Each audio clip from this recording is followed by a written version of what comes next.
obviously had difficulties in the bullpen in that series, are down their most effective reliever this season, Grant Side's contract purchase to go play in Mexico.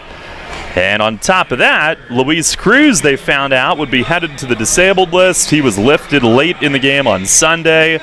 They do fear that there is damage to the hamate bone as they are getting that taken a look at in that hand. That's been a problematic injury for many hitters in professional baseball. And Revs do activate Tyler Clark to take that spot here today. But, Michael, that's one of the tougher stretches of this season. Only 2 losses in a row, but the way that it happened and then finding out that news, Revs looking to bounce back coming off a difficult 48, even 72 hours. Right, it sure feels like a lot more than 2 losses on that road trip. It's tough because the Revs started out 2-0 and looked like they were headed for a 3rd straight win. Bullpen let that one get away. A close game that, well, the Revs, not to say they should have won that game, they took the lead late and then blew it. But and then the next day, another blown lead, and then you lose Sides, Cruz to the DL. It seems like it's snowballing, and this team has been through so much adversity this year.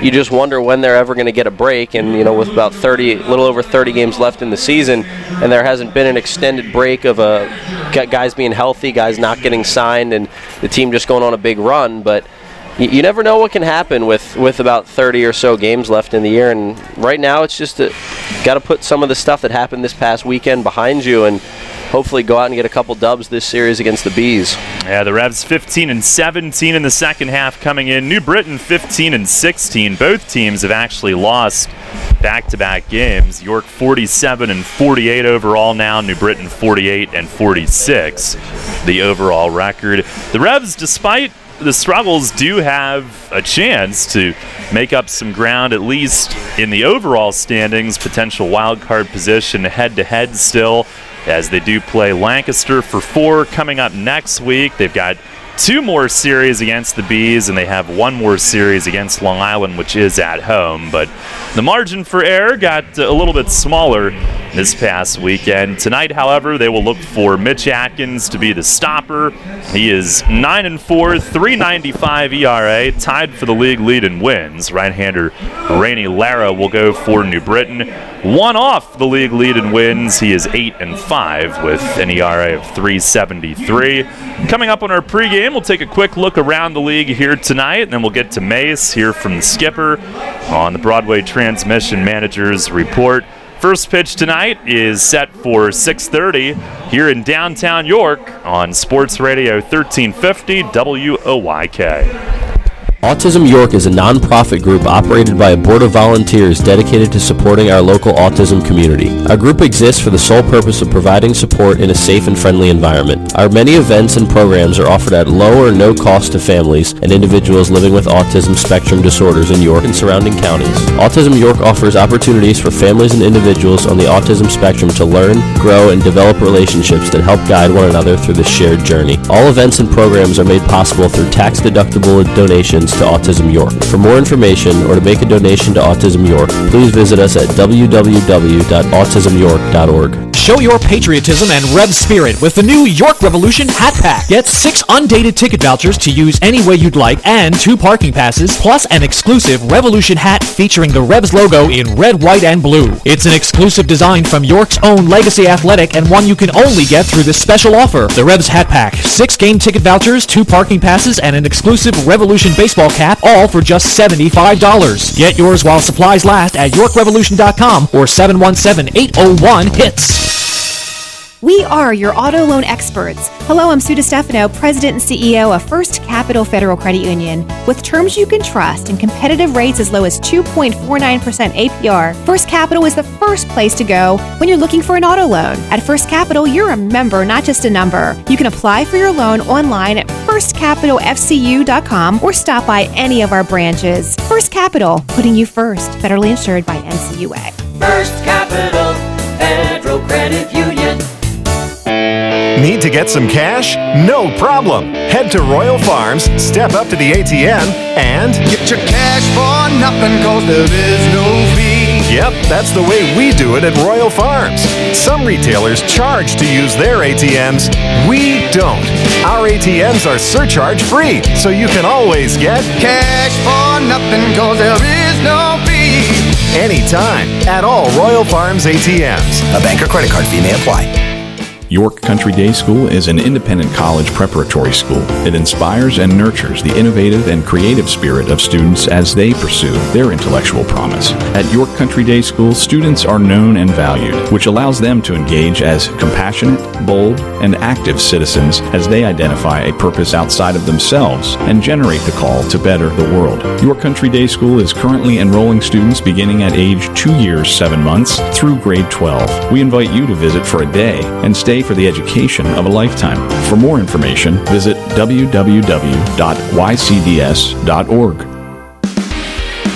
Listen live, on demand, and on the go. Download the new WOYK app on the Apple and Google Play stores today.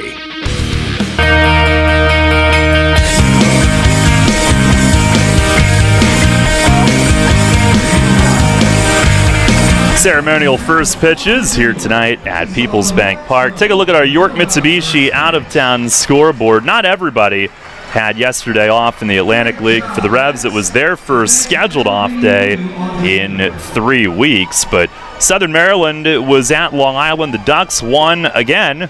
5-4 was the final. Lancaster, in a rain-shortened 5 innings, beat the Road Warriors 8-1. And apparently there was a near bench-clearing incident in that game, or I guess maybe one that actually did clear the benches themselves, but maybe not anything more than that in terms of punches, but a testy game from what I hear over at Clipper Magazine Stadium last night.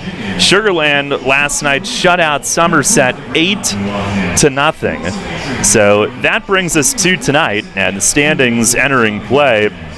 Revs need to get it going soon. They enter play tonight with 31 games remaining. And in the second half, they are now 7.5 behind Sugarland. That's a huge mountain. They are in third. Lancaster 5.5 back is in second, and the Barnstormers have won 3 straight. Of course, they have been beating up on the Road Warriors. Liberty Division, Long Island winning 3 in a row, now has a 2.5 game lead over Somerset, who's dropped 2 straight. The Revs probably need Somerset to win that second half so that there is a second wild card spot, and that could happen, but right now Long Island has gained the upper hand. So looking at the overall standings, Lancaster has actually moved ahead of Somerset for the league's second best overall record. They have a stranglehold on the top wild card position. Long Island, if they fell into needing that, right now they are 3.5 behind Lancaster, holding the potential second spot. Revs are 4.5 behind Long Island now for that second spot, and would also have to move ahead of New Britain, and the Revs are a full 8 behind Lancaster for that potential first wild card spot. So, Michael, the losses over the weekend did not make that picture any prettier, but there is still 31 games to go. A lot of those are against teams that the Revs are chasing, and I know those guys in the clubhouse are not counting themselves out yet, not by a long stretch. No, not at all, and really until they're mathematically eliminated or just can't do it anymore, you can't count yourselves out. And you know, the vibe of this clubhouse right now is that they're not going to let it get to the point where they can mathematically be eliminated. They have to control what they can control and win a lot of these games moving forward. You know, 31 games left. You'd think that going 20-11 around that mark would be pretty solid, and you'd be able to sneak into the playoffs that way. But you know, it doesn't always happen that way. But the reason I say that is probably play 667 baseball the rest of the way and put yourself in a position to be in the playoffs. But they're also going to need some help from some other teams in the league. They'd really need Somerset to win that second half in, like you just talked about, in the Liberty Division, just so there's an extra spot available, to another wild card spot available. And they're also going to need Long Island to cool off. They're also going to need New Britain and Lancaster just to go on some late season skids. But for the time being, it's all about controlling what you can control, and the Revs have to go out against the Bees this series and probably take 2 out of 3. Well, we will hear from Mays as we get set for game time here. York against New Britain coming up. Broadway Transmission Managers Report is also coming up. You'll always hit it out of the park with great Best Yet products from your neighborhood SureSave stores. Like party platters with $18.93 deli items. Team up Best Yet hot dogs with Best Yet kettle cooked chips. And get Best Yet 12 packs of soda and Best Yet Rising Crust pizzas at Sobel's Markets in Shrewsbury, Stewartstown, Whiteford, and East York. And at Nell's Market Fresh Foods in Spry. High school football kicks off this month on WOYK. The action starts Friday, August 24th as the West York Bulldogs visit the Central York Panthers. Join Gareth Hissong and Brett Petrak at 6:30 on our brand new WOYK Preps YouTube. Subscribe to WOYK Preps on YouTube to watch live and on demand, also available through WOYK1350.com. The game of the week presented by Wellspan Sports Medicine starting Friday, August 24th on WOYK Preps on YouTube. Autism York is a non-profit group operated by a board of volunteers dedicated to supporting our local autism community. Our group exists for the sole purpose of providing support in a safe and friendly environment. Our many events and programs are offered at low or no cost to families and individuals living with autism spectrum disorders in York and surrounding counties. Autism York offers opportunities for families and individuals on the autism spectrum to learn, grow, and develop relationships that help guide one another through this shared journey. All events and programs are made possible through tax-deductible donations to Autism York. For more information or to make a donation to Autism York, please visit us at www.autismyork.org. Hi, this is Dan Patrick. Join me weekday mornings at 9 on Sports Radio 1350 WOYK.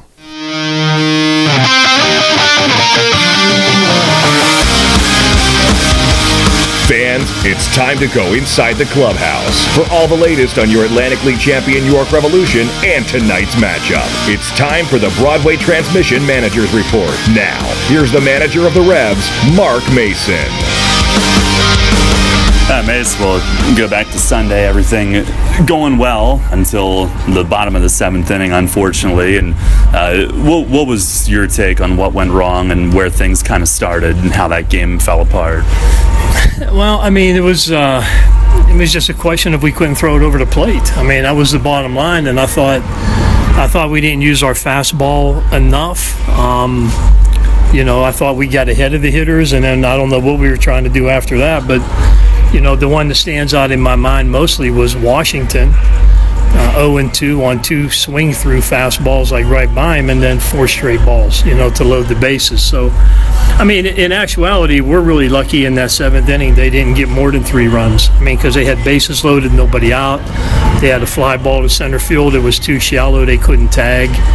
Then they got a ground ball through the hole for 2 runs, and then we had a kind of double play ball, but it wasn't hit really hard enough by Lou Ford, and we couldn't turn it. So the guy from third scored on that. So that was their 3 runs. But I mean, in reality, that could have been pretty bad. But I mean, the bottom line was we walked 10 guys.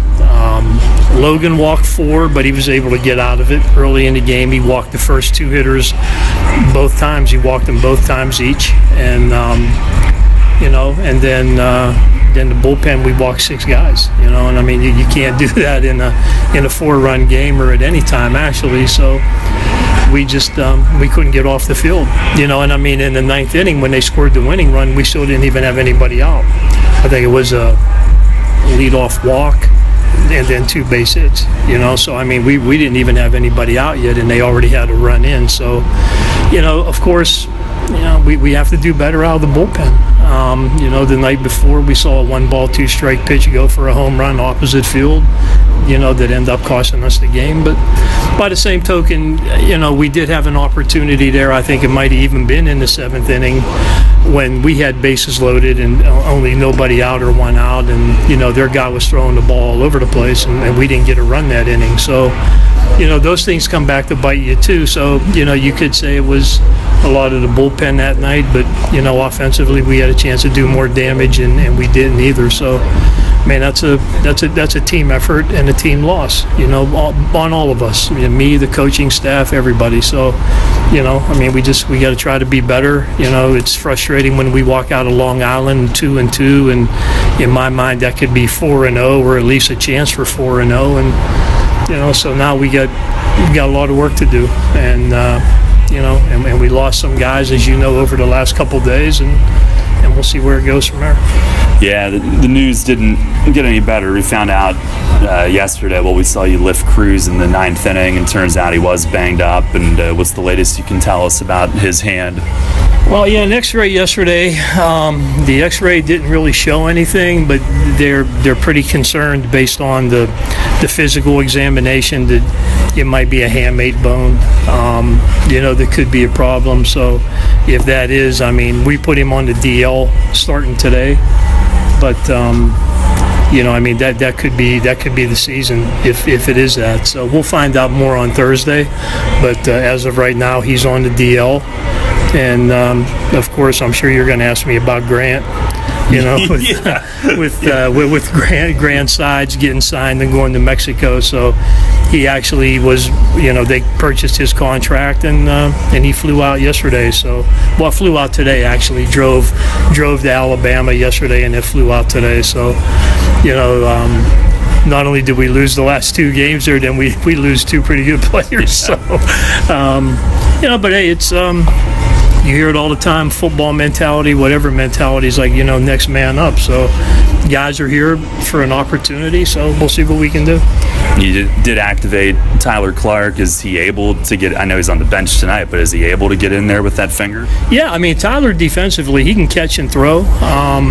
Offensively, I'm not quite sure what we would get there. It's been probably been 3 weeks, I think, since he's seen any pitching at all. But, we know he can catch and throw because he's been catching some bullpens and stuff like that. So Diaz will be the starting catcher for right now, and then Tyler will be our backup until we see what happens here in the next couple days.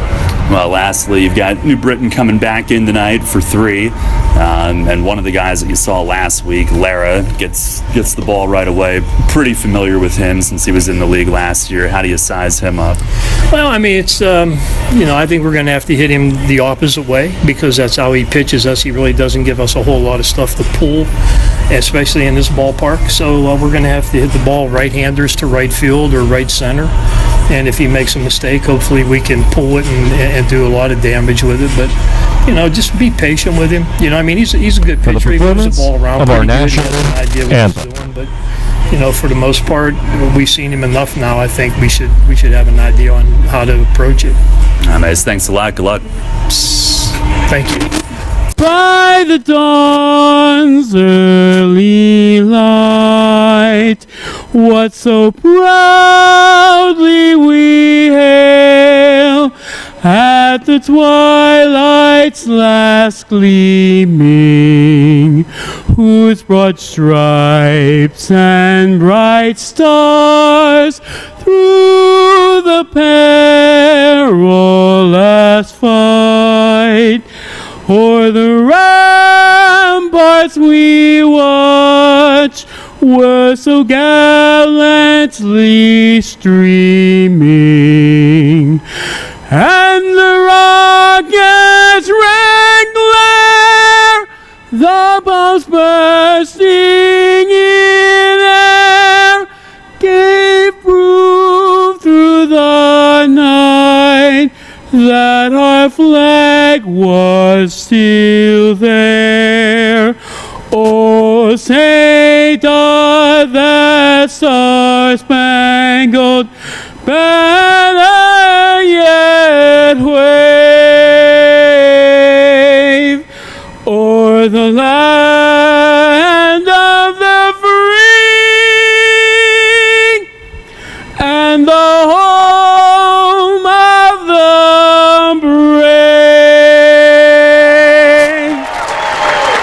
Our national anthem here tonight at People's Bank Park as we get set to go.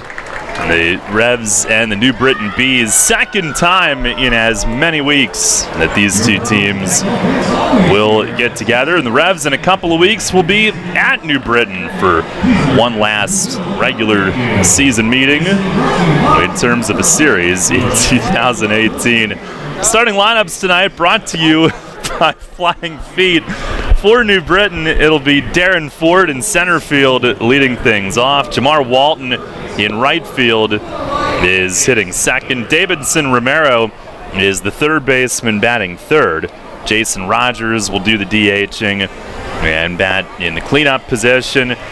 Jovan Rosa at first base hits 5th. Matt Tuiasosopo in left field is hitting 6th. James Skelton will do the catching and bat 7th. Jonathan Galvez, second baseman, hitting 8th. Vicente Conde is at shortstop, batting 9th. Again, Ford, Walton, Romero, Rogers, Rosa, Tuiasosopo, Skelton, Galvez, and Conde for the Bees, who did lose Brock Stassi since last week, went to AAA with the Giants, and Andy Van Hecken, who shut them out in the rain-shortened game last Wednesday. He has since departed for Taiwan. That lineup facing Mitch Atkins, who really since early June, good luck finding a better pitcher in the league. His last 11 starts, 9-1 with a 2.45 ERA. Overall, 9-4. Tied with Lancaster's Nate Reed for the league lead in wins. 3.95 ERA. He's gotten it under 4 for the first time this season after a difficult start to the year. 18 starts. Tied for 5th in innings at over 100. 102 2/3, 24 walks, that's all, and 91 strikeouts is the league's 4th most. He'll face New Britain for the first time this season, and as Ford climbs in, our Dasher Investment Services first pitch is upon us tonight, and it is down and away, underway tonight at 6:34. It's ended up being a very pleasant start, had some threat of storms, and that has continued to get pushed back until much later tonight, so we're good, I hope. Here's the 1-0, and a swing and a foul tip off the glove of Diaz. Never want to assume in York in 2018 when it comes to weather. Well, you just want to hope. That's all you really can do, and then hope for the best. So, yeah, I mean, we just deserve a series with no rain. We're not even talking just a game. We deserve an entire series with no rain. I feel that way. Pitch is in for a called strike, 1-2. That's a good pitch right there. Some sharp bite on that, coming back from the inside corner. That could be an effective pitch against righties tonight. Ford at 277, 7 homers, 33 driven in, good speed as well. Here's the pitch, and a line drive center field, and it's going to hook down in front of Dotel, who starts out there tonight. That one knuckled a little bit, but tumbled down in front of him and looked like a good read to play that one on one hop. So a leadoff single, Ford is on, and he is 3rd in the league in steals with 28. That's a tough read for Dotel in center. Now, not saying that it's just because he hasn't played out there much or that it's him. That's probably a tough read for anybody, but I think the ball right at you low on a ball that knuckles down is a little bit tougher for a center fielder as opposed to a left fielder or right fielder, just because it's right up the middle of the diamond. Here's Jamar Walton as Atkins misses high and away. Everett George pays us a visit. I love whenever it comes. Whenever it comes in the booth, it's always a good time.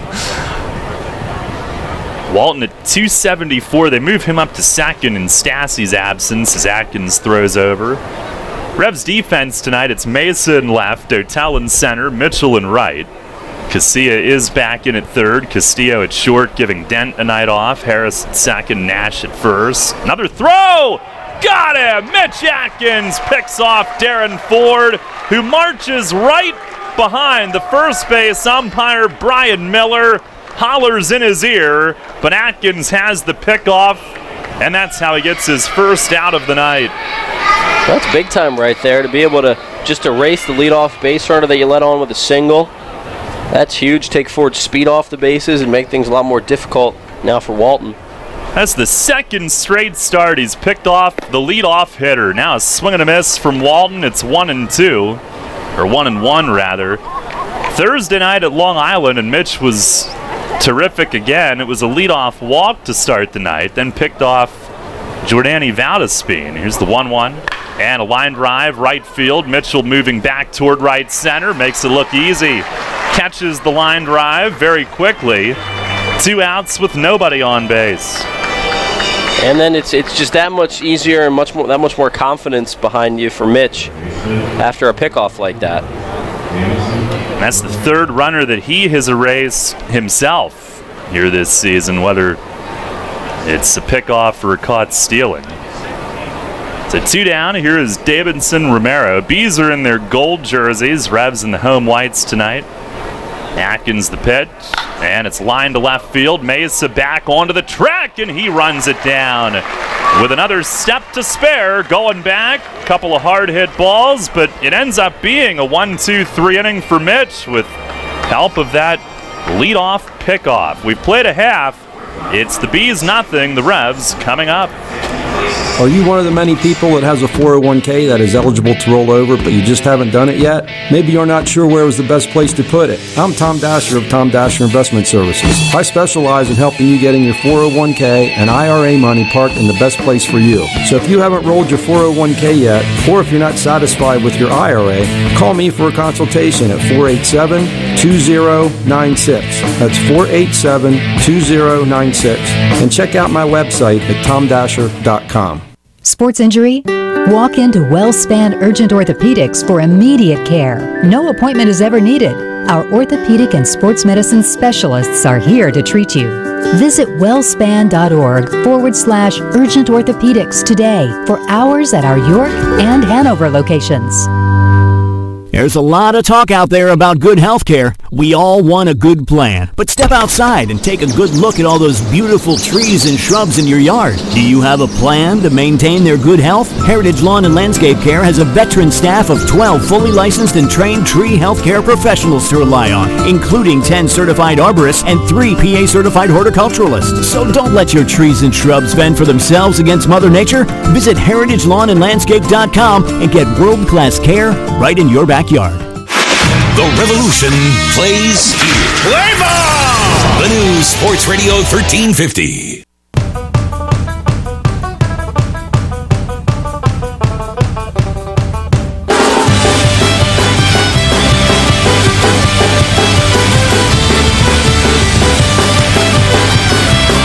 Well, Cannonball Charlie has been introduced. Revs coming to the plate against right-hander Rainey Lara. And the York lineup tonight brought to you by Flying Feet. It is Alonzo Harris at second base leading off. Alexi Casilla, third base, will bat second.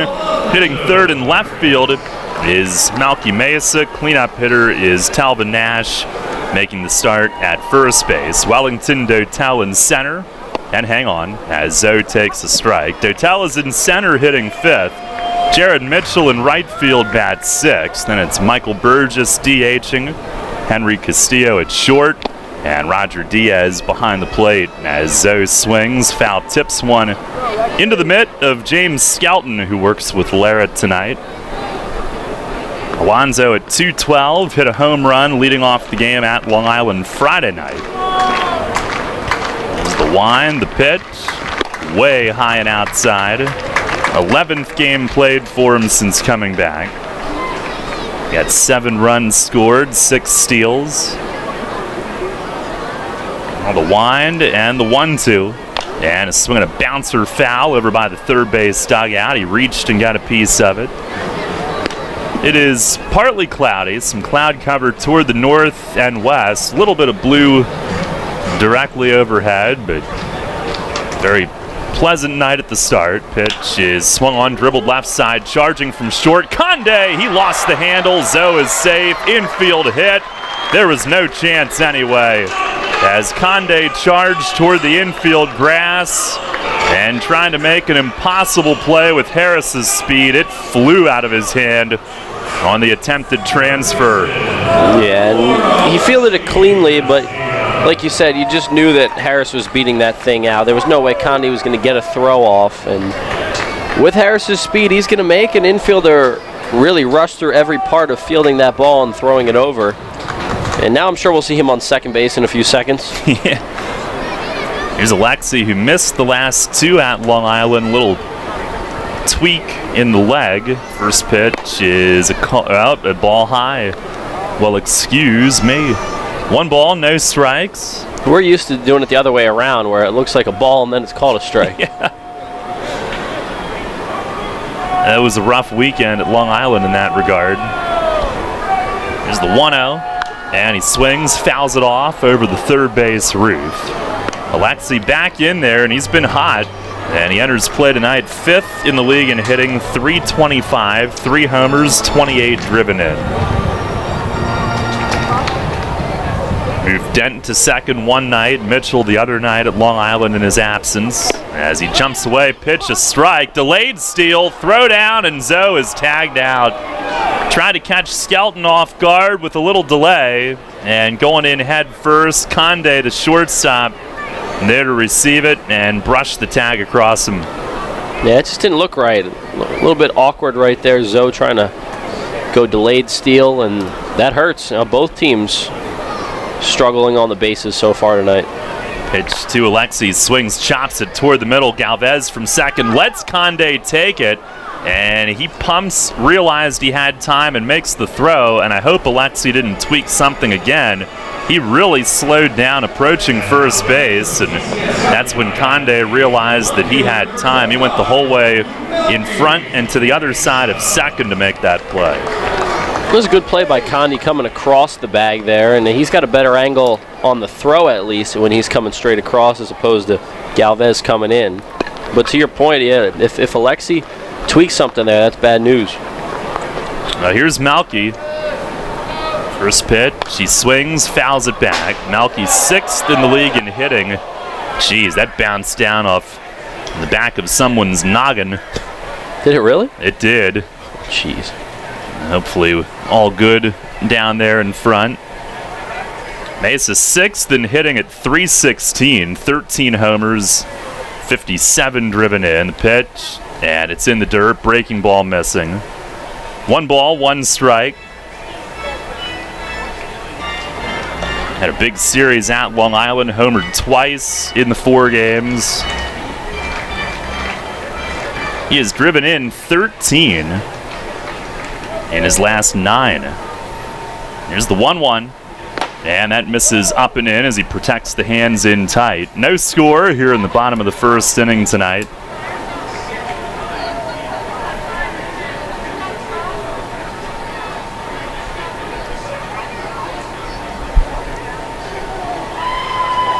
Lara from the first base side of the rubber, he fires, and it just missed away. He comes in 8-5, 1 off the league lead and wins. 7th in ERA, .373. 18 outings, 16 starts. And the pitch to Mesa, swing and a foul tip into the mid of Skelton. It's a full count now. It's a good cut there from Mesa, aggressive up in the zone. Even though he only came up with a foul tip, you see he's on that pitch up in the zone. On the wind, 3-2, and it's high and tight, ball 4. So Mesa is on a 2-out walk, and that'll bring Talbot Nash to the plate, who homered off of Lara here last Tuesday. Revs beat him 5-4, 6 innings, 5 runs is what he gave up. Nash had a 2-run shot off of him. In 10 games, Talbot hitting .417, 6 homers, 14 driven in. Runner at first with 2 outs.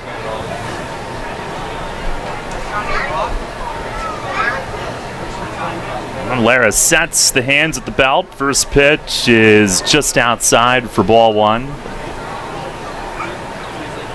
The Revs consistently, since Nash and Harris have come back, have scored runs. 5 against Lara. Here's the 1-0, and it's a called strike up in the zone. And they have scored 5 or more in 7 of the 10 since those two have come back. Now throw to first as Mesa crawls back in. And unfortunately, the Revs haven't run away with the games they've played over that stretch. There's been some tough losses in there. There were a couple games where offense puts up 8 and turned out to be losses. So, got to turn things around. Well, ball misses high, 2-1 the count. And this is the time right now during the season when if this team can just put it together and be consistent, where it's not 2 wins, 2 losses, win, loss, where they can truly go on a 5 out of 7 or a 7 out of 10 stretch. Playoffs are a serious possibility. Got to get hot. Pitch to Nash. That is over for a strike. 2-2. By the way, our plate ump tonight, Brian DeBrouwer. Mentioned Brian Miller at first. Drew Hoagland is at third. 2-2 on Nash. No score. First inning. Mesa at first. 2 outs. And Lara from the first base side of the rubber fires. Nash swings. Fouls it back up over the roof. And we'll do it again. Our weather brought to you by Heritage Lawn and Landscape Care. 80 degrees on the board for the game time temp tonight.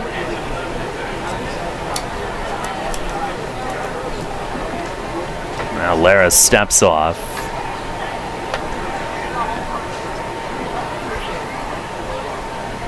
And now Skelton, his catcher, will ask for time. Get in Lara's head a little bit maybe. Is Mesa over there at first? Just maybe Lara and Skelton not on the same page. But with Nash, you want to take as much time as you need to get on the same page as each other, pitcher and catcher, because they'll make you pay. Lara 6'4" righty, sets the hands. 2-2 again, and a swing and a miss. Got him on a slider off the glove of Skelton out in front of the plate. He'll apply the tag, though, and that ends the inning. No runs, 1 hit, 1 man left. We've played 1 tonight. It's a scoreless game. You line your feet up on the edge of the starting block, shake out your arms, and then you push off the block in one fluid motion, fully extending your body and cutting into the water with nothing on your mind but the mechanics. You're a swimmer, and whether it's practice time in the pool or crunch time at a meet, Flying Feet is with you every stroke of the way. Flying Feet.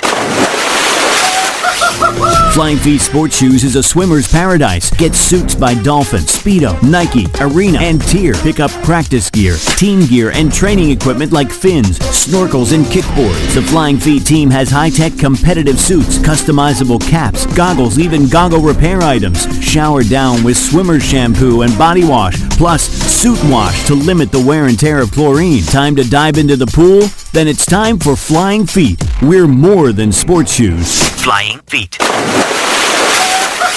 1511 Mount Rose Avenue, York, just off exit 18 of I-83 next to Battery Warehouse. So, John, what should the Eagles' focus be this season? Eagles Fast Play for sure. As opposed to what? I'm talking Eagles Fast Play tickets from the Pennsylvania Lottery. Playing's faster than our wide receiver running a slant. Faster than our defense blitzing the QB? Oh, yeah. The game's got progressive top prizes, plus second chance drawings for Eagles game tickets, meet and greets, autographed merchandise, and more. Wow, I'm gonna get mine fast. Fast Play.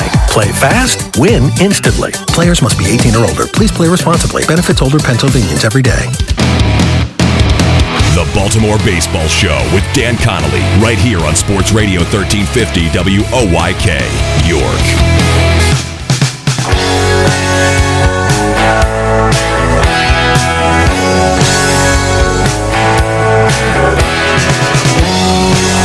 No score. We head to the second inning tonight. Each team a leadoff base hit, and both sides had it erased. It was a pickoff for Mitch Atkins and a caught stealing. James Skelton threw out Alonzo Harris attempting to steal. Now the Bees will come to bat here in the second inning with Jason Rogers leading things off, the DH. And he has been hot. Tied for 9th in the league in hitting, 306. 5 homers, 52 driven in. His last 9, he's hit better than 350. And Atkins' first pitch of the inning is chipped foul behind the plate. Again, New Britain losing Brock Stassi from their lineup last week. Andy Van Hecken from their rotation. They did add Brandon Beachy, former big leaguer. Here's the 0-1, and a fastball a little low on Rogers, who the Revs have done a good job with. They've held him to a 192 clip. He is 4th in the league in on base. The 1-1, and did that hit him? It did. Fastball way in near his hips.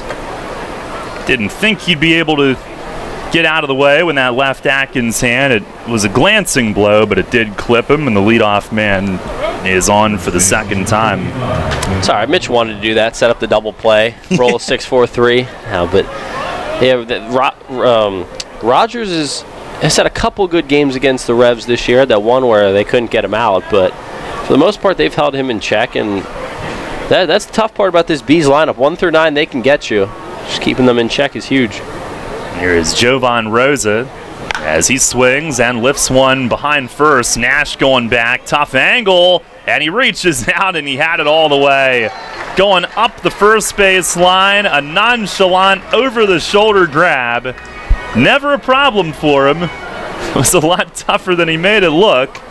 And Rogers had to hang out near first base. That ball hit right behind first, one away. He was probably telling Alonso right there to get out of the way. This is mine. I'm making this over-the-shoulder grab. If he says get out of the way, I would do just that. Yeah, for sure. Here is Matt Tuiasosopo. He's hitting .227 with 5 home runs. One of those against York. Atkins the pitch, and it's a little bit high for ball 1. Go ahead, Mike. I was going to say Tuiasosopo might have to be a co-captain with Kaleka Kahuo Halahala on my all-name team. Oh, my. This one I can handle, but KK is still daunting. The 1-0, and it missed down and away. Tuiasosopo has a connection to York. Micah Owings is his brother-in-law. I believe Micah is now doing scouting or some roving instructing.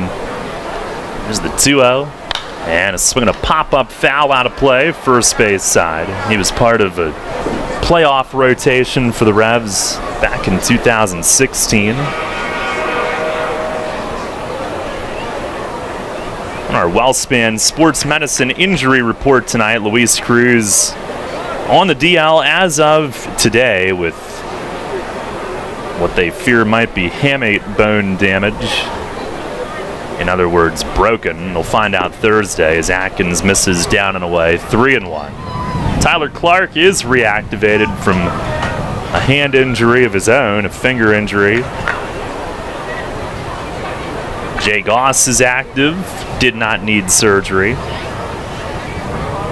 Now the pitch, and it misses down and in. Tuiasosopo walks. So 2 on with 1 out.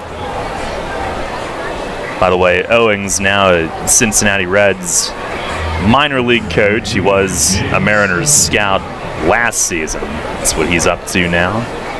So 2 on for James Skelton. Skelton at .278, 2 homers, 23 driven in. The last man on that injury report, Frank DiGiulio Jr. with the elbow surgery. Pitch to Skelton. There's a fastball for a strike. We were worried the way that Casilla ran down to first base last inning, but he is in at third base defensively still. First and second, 1 out, scoreless.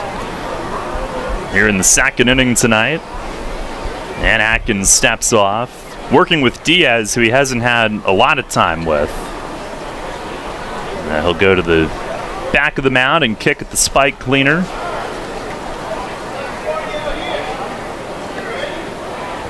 It's a shame with Cruz. He was playing awfully well. Oh, he really was, and you could tell he was getting better defensively as the season went on. The bat was really coming around. Here's a rip and just foul down the first base line. It's no balls and 1 strike. But 2 strikes. It's just kind of the way things have gone this year for the Revs. Just something comes up when the guy's rolling like that, hits the DL, and hopefully it's not a season-ending injury, and hopefully he can come back and contribute to the lineup. But for Mitch, the last start at home for him, he had Cruz back there behind the plate to start, and then Diaz came in, so he had to deal with that catcher change early on, and didn't seem to faze him. Emotions to go through the signs again. Diaz has done a good job backing up. He is thrown in front line tonight as they ease Clark back. Pitch is just outside. That was close. Atkins trying to spot up on the outside corner. 1-2 now. Skelton, the left-hand hitter. He looks down at Miguel Gomez, their hitting coach, coaching at third. With 2 on here on a hit by pitch and a walk this inning. Now Atkins into his stretch. 1-2. And it's right there. Strike 3 called, 90 across, down in the zone, and Skelton frozen on it. First strikeout of the night for Atkins. It's a great pitch, not expecting the fastball there, and one right where, it's down the middle location-wise, but it's lower where it's not one you can just drive out of the ballpark or drive to the gap right away, and Mitch made a good pitch there in a good spot.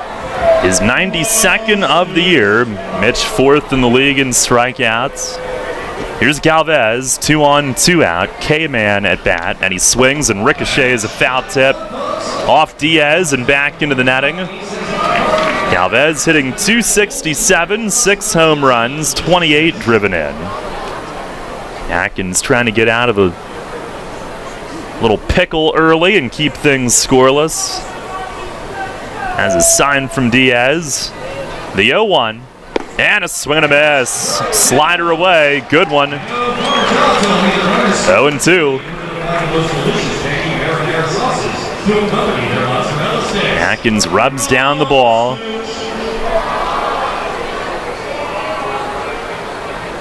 Now stares into Diaz. And ready to go. Here's the stretch. And the 0-2, it is down and away. Breaking ball hooks hard into the dirt. Atkins' last start at Long Island on travel day, 7 innings, 3 runs, 2 earned. Struck out 7, got better as the game went. He even said that coming in after the first inning, he couldn't find it. But Mays said, just keep throwing, you will. And he did. Here's the 1-2. And a swing and a miss. Curveball struck him out. Back-to-back strikeouts to end the inning, and there will be Moz sticks in York tonight as Galvez is down swinging to end the inning. No runs, hits, errors, 2 men left. We go to the bottom of the second inning, still no score. Money and business are essential to the strength of a community. So is cheering and celebration and music and fun. That's why York Revolution games, concerts, youth sports, special events, and more happen at a place called People's Bank Park. People's Bank has been serving York County for more than 150 years. Always cheering, always celebrating, always committed to the things that make York County great. And to you having a great time at People's Bank Park. People's Bank, member FDIC, equal housing lender.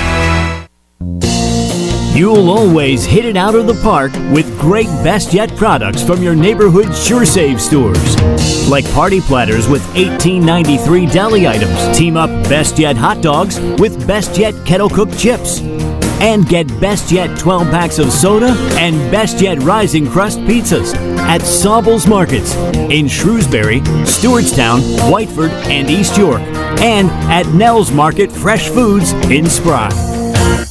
Smith, Mayer & Little is a holistic wealth management group with one product, advice. We aim to simplify our clients' lives, help them retire comfortably, and build lasting legacies for their families and the causes they care about. Our purpose is simple, to make a meaningful difference in the lives of our clients, our community, and the world in which we live with the advice we provide. Smith, Mayer & Little, a wealth of knowledge about wealth. We make our living by making a difference. Visit us at financialjava.com. Janney Montgomery Scott LLC, member NYSE, FINRA, and SIPC. This is Jay Gaush. You're listening to York Revolution Baseball on the home of the Revs, Spurt Radio 1350, WOYK. First in York, first in sports.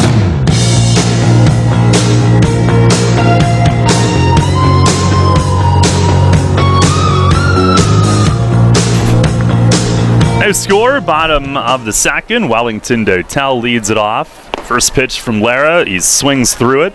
Strike 1. Dotel, Mitchell, and Burgess to the plate. 5, 6, and 7 in the Revs order. As Lara winds and fires, and a swing and a floater foul. Dotel reaching and sending that one back. No balls, 2 strikes. Each team with 1 hit. In the early going tonight, Dotel is tied for 9th in the league, 306 average, 319 with York. It's the 0-2, and that runs inside and low. 5th in the league in total hits with 102. 1-2, and a fastball just missed low. Skelton trying to frame that one back up. Lara is listed at 6'4", 240. 26-year-old from Bani, Dominican Republic. There's the wind, the 2-2. And a swing and a miss. It got through Skelton, though. Dotel takes off, runs for first. Skelton can't get a throw off. Strikeout, wild pitch. In the dirt and straight through the wickets. And in strange fashion, the leadoff runner reaches.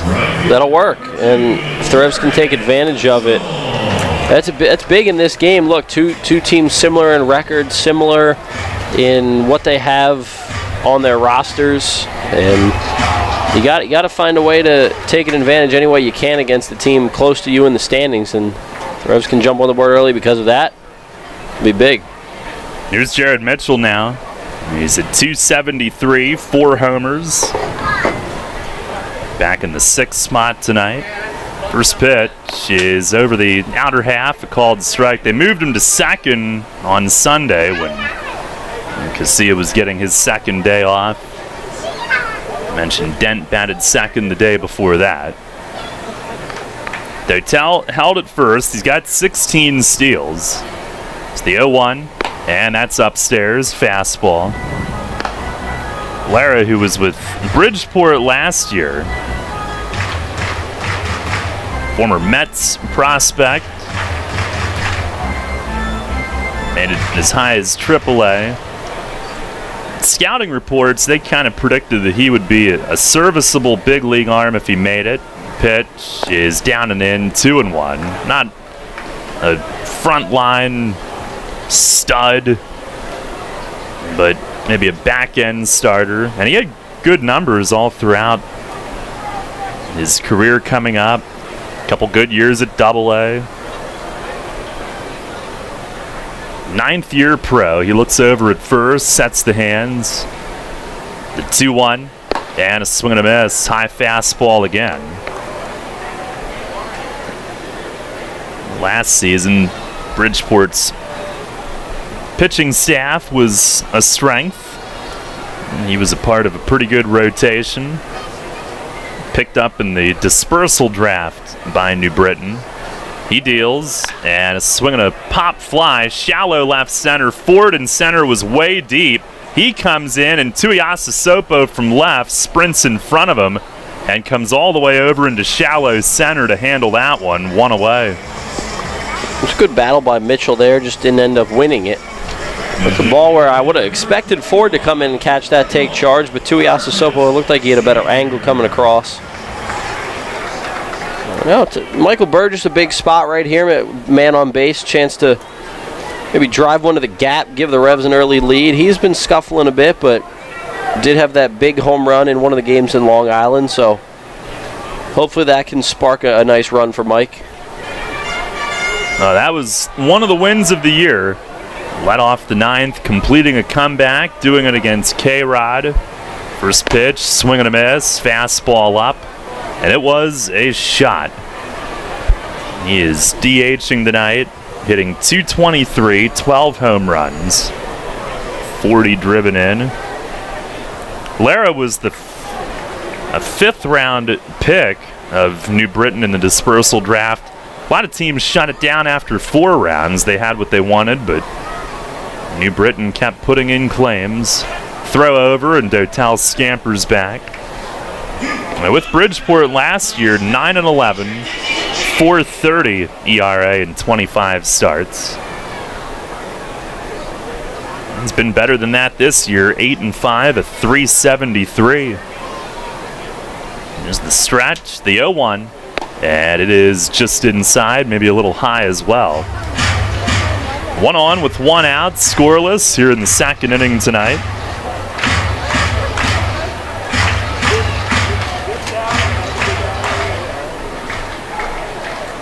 Lara, an all-star last year and this year. He fires, and it's ripped fair down the first base line. Dotel will take off, round second, head for third. Burgess on his way to second, as Walton had to go way into the corner to find it.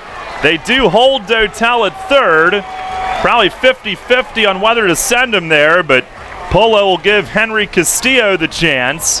And Burgess has a double right down the line past the diving first baseman Rosa. That's big time. Got an inside pitch that he was able to turn on and rip it right down the line. That was pretty close right there.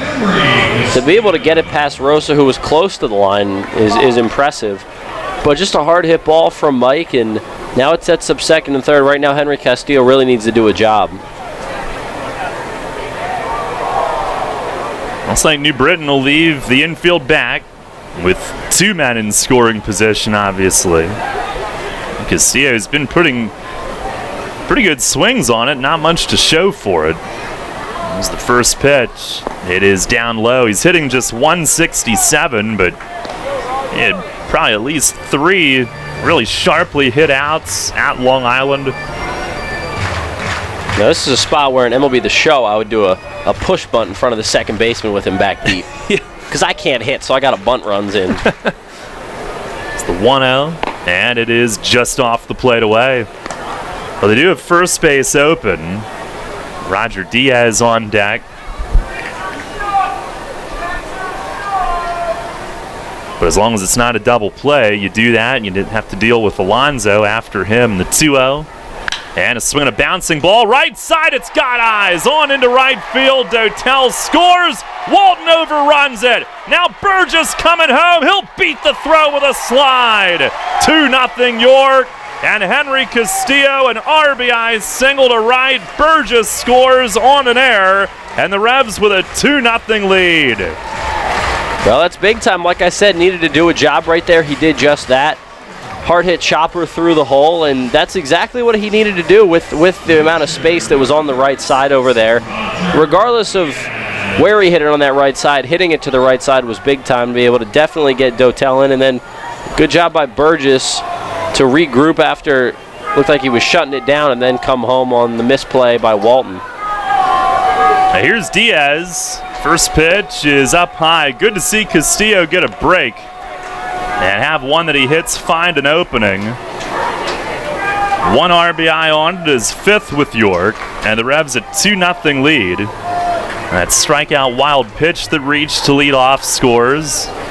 Pitch to Diaz, a swing and a drive the other way, down toward the corner and right, but fading foul. And he gave that a ride, disappearing from our view way down into the corner in right field. Just a strike though, it's 1-1. We think. Yeah, I guess we'll find out sooner or later.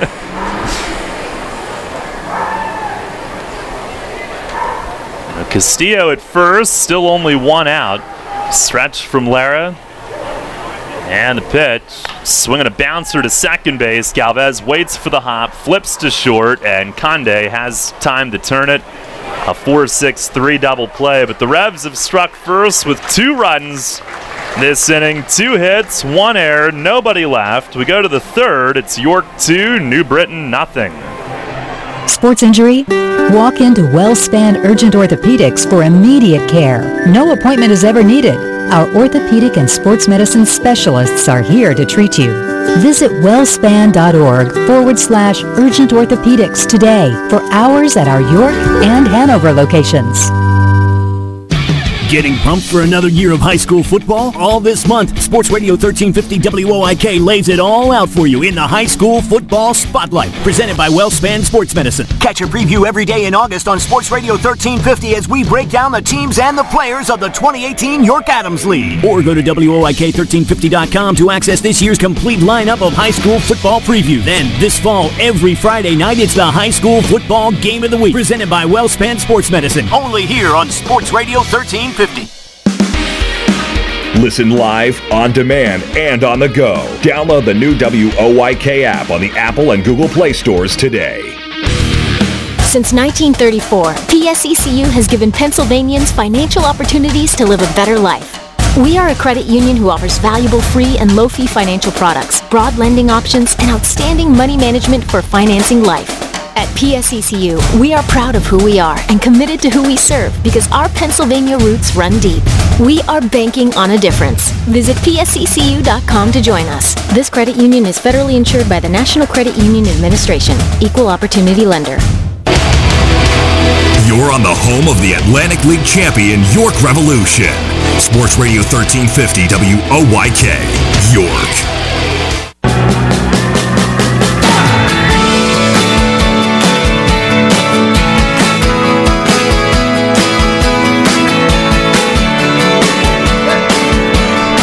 The third, it's a 2-0 Revs lead. Henry Castillo, what amounted to a 2-run hit. He gets 1 RBI on it. And Mitch Atkins will go to work here in the third inning, 9-1-2, with Vicente Conde leading things off. No Vinny Sienna in the order tonight. He had a massive series here last week, but he is one of 3 on their bench tonight. Well, that's good news for sure. What, did he double his home run total in that series? He did. From 2 to 4? Here's a fastball. That's in for a called strike to start things off. Yep, he had a grand slam. I think the other one was a 3-run homer. Yeah. It was the 0-1. And a fastball up and away, just missed. Conde in 28 games played, hitting 171. A home run, 10 driven in. Former Yankees prospect. Atkins delivers, and a swing and a foul tip into the backstop behind home plate.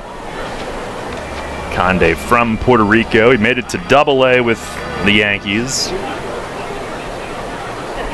2-0 the lead.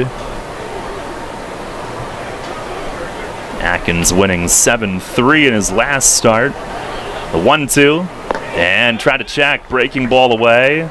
Diaz pointing for an appeal, but the plate umpire Brower will make that call himself. No swing.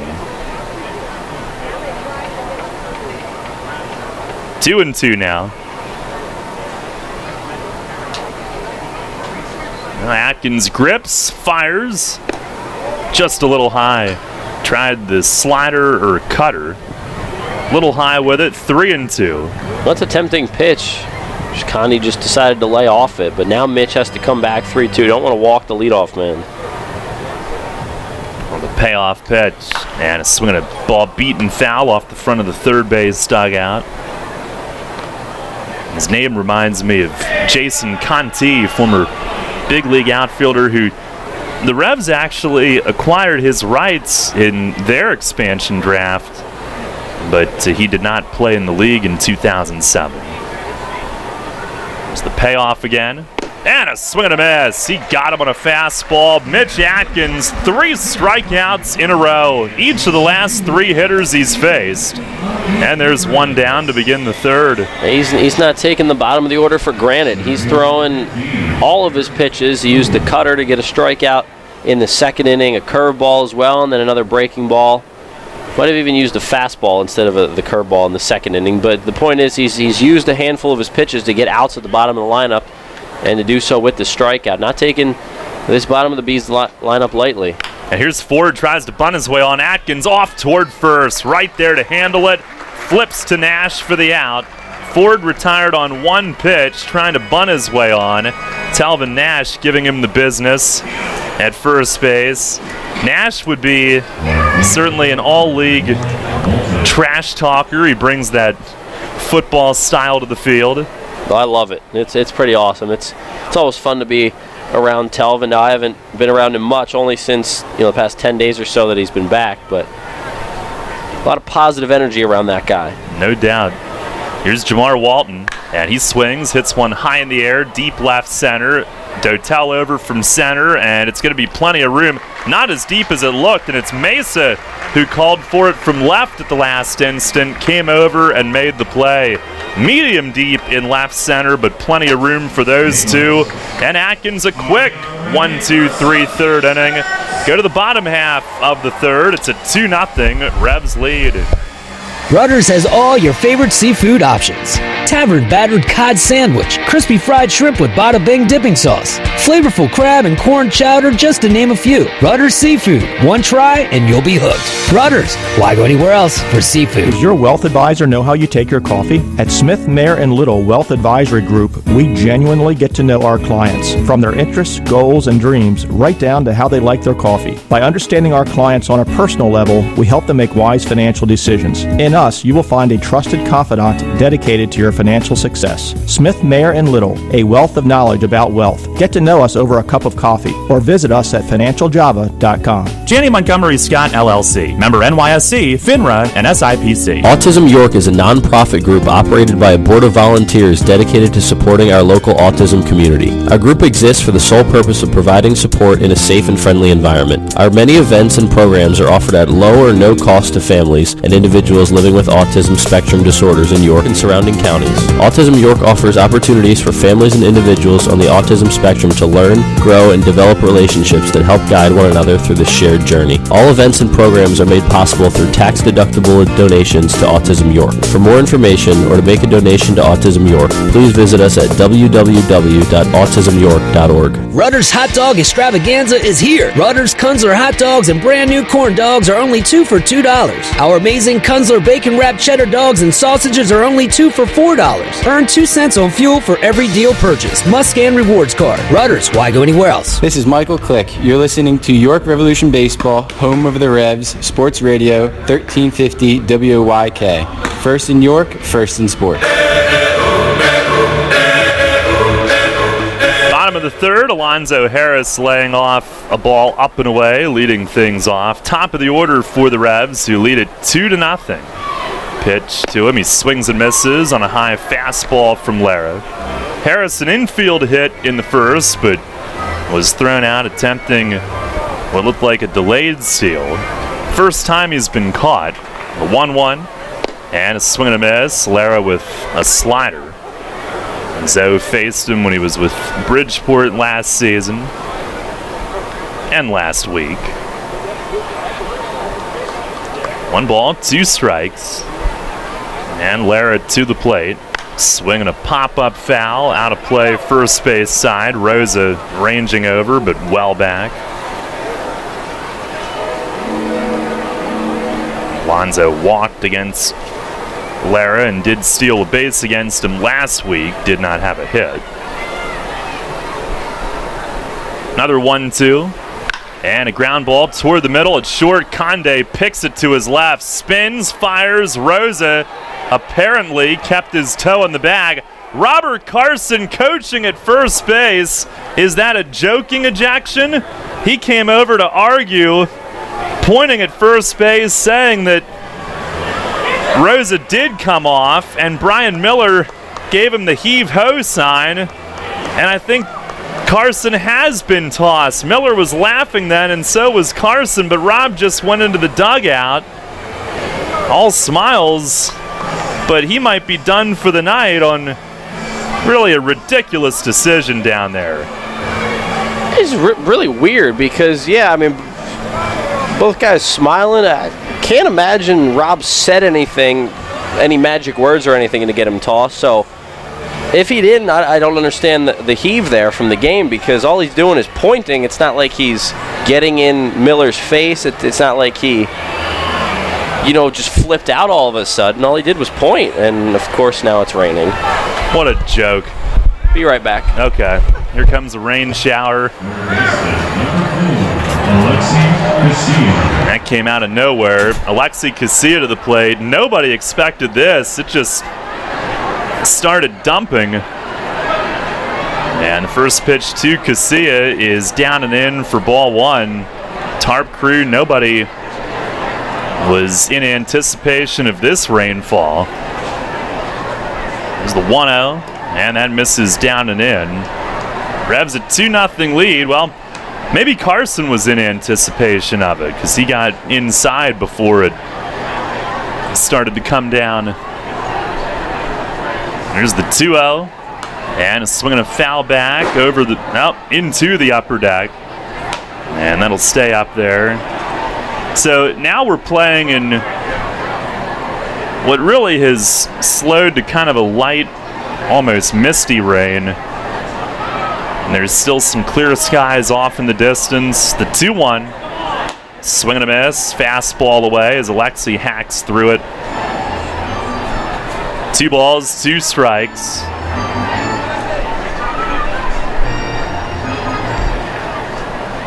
Now the pitch, And a ground ball skidding sharply to first off the foot of Rosa. Ricochets into right field, and Casilla is on safely. It was hit hard, but right at him, and they will charge Rosa with an error.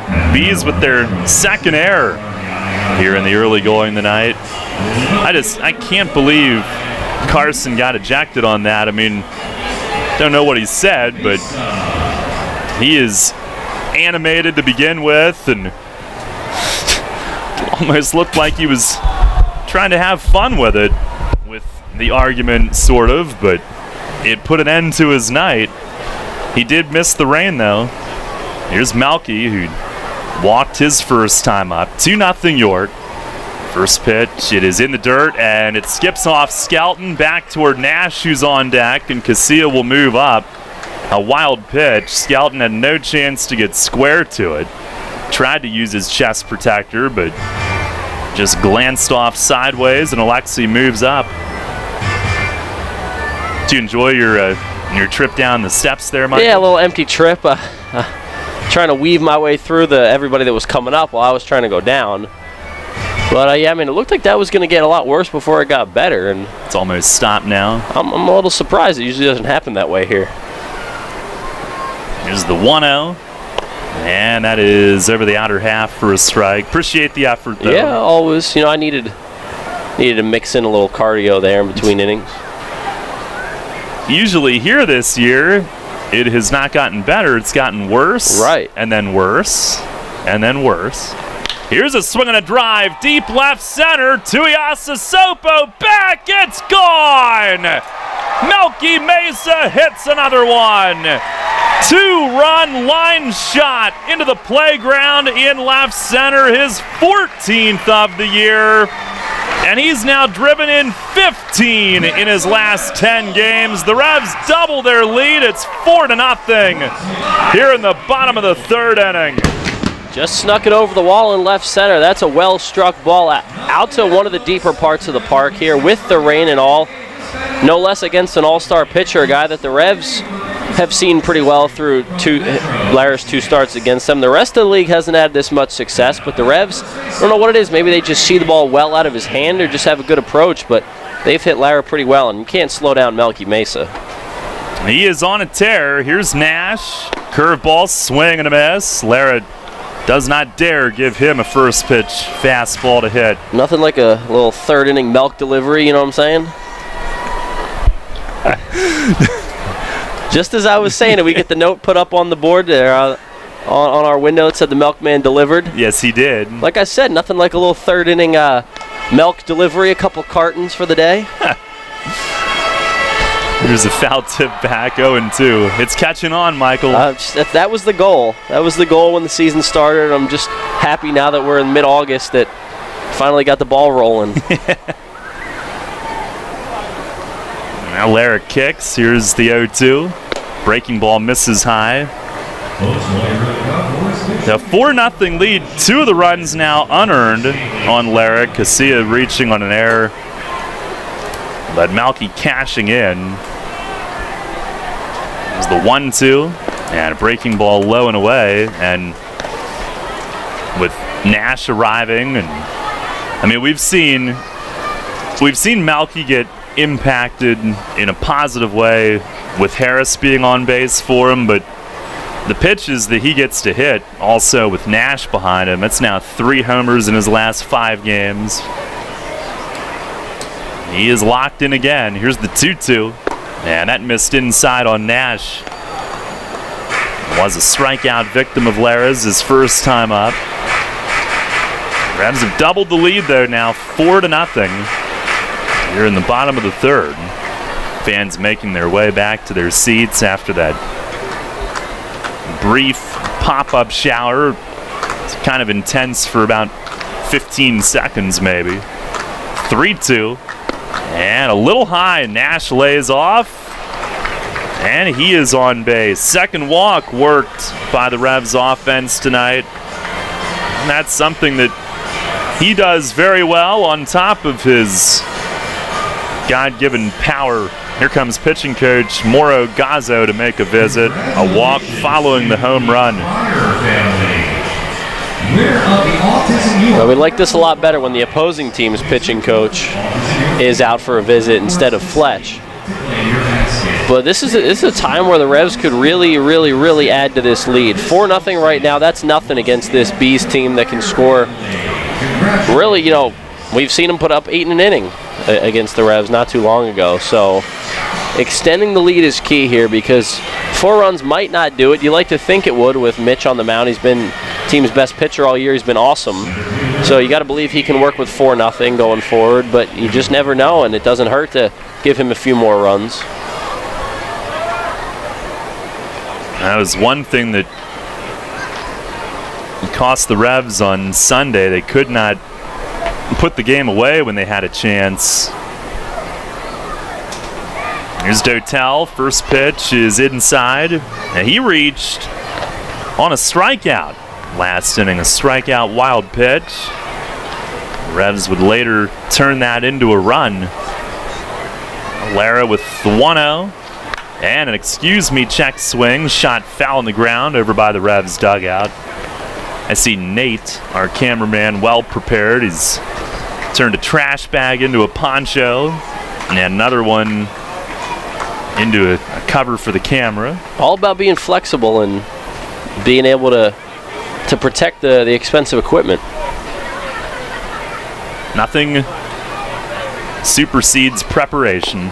Here's a pitch called strike. Looked low and away perhaps, but Lara got it. 1-2. Dotel with Nash at first. Still only 1 out. Short lead for Talvin. Pitch. It is up high. 2-2. 4 runs, 4 hits. No errors for the Revs. No runs, 1 hit. 2 errors for New Britain as Lara goes to the spike cleaner. Getting some of that wet dirt caked to the bottom of his cleats. On our York Mitsubishi out-of-town scoreboard, Lancaster leads the Road Warriors 2-0 in the first. There's the stretch from Lara, the 2-2, and a swing and a foul up over the roof. Long Island, who's won 3 in a row, trails Southern Maryland 3-1 in the third. Somerset at Sugarland coming up in about half an hour. By the way, Ryan Dent now the replacement first base coach.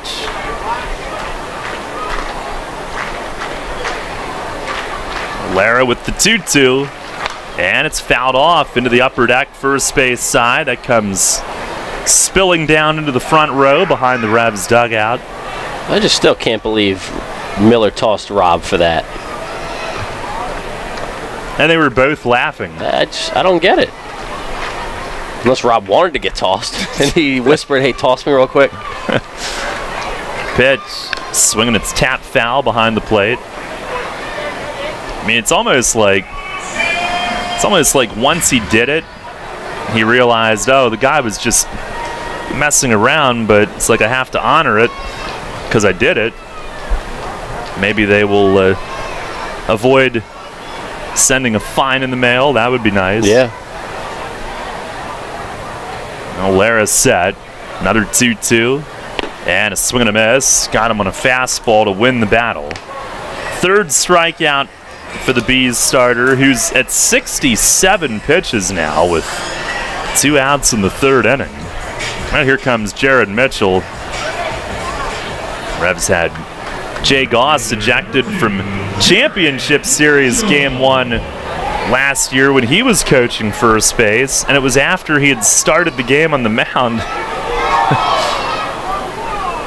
First pitch to Mitchell. It is up and away. Mitchell a pop-up to left his first time.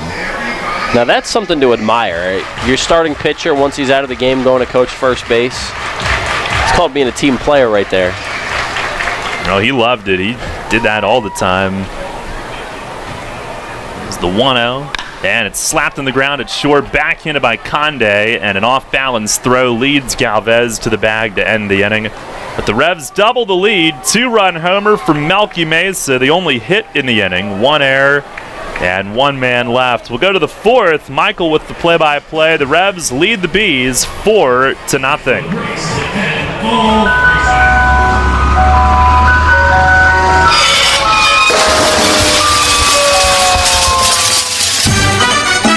Tired of hearing that music?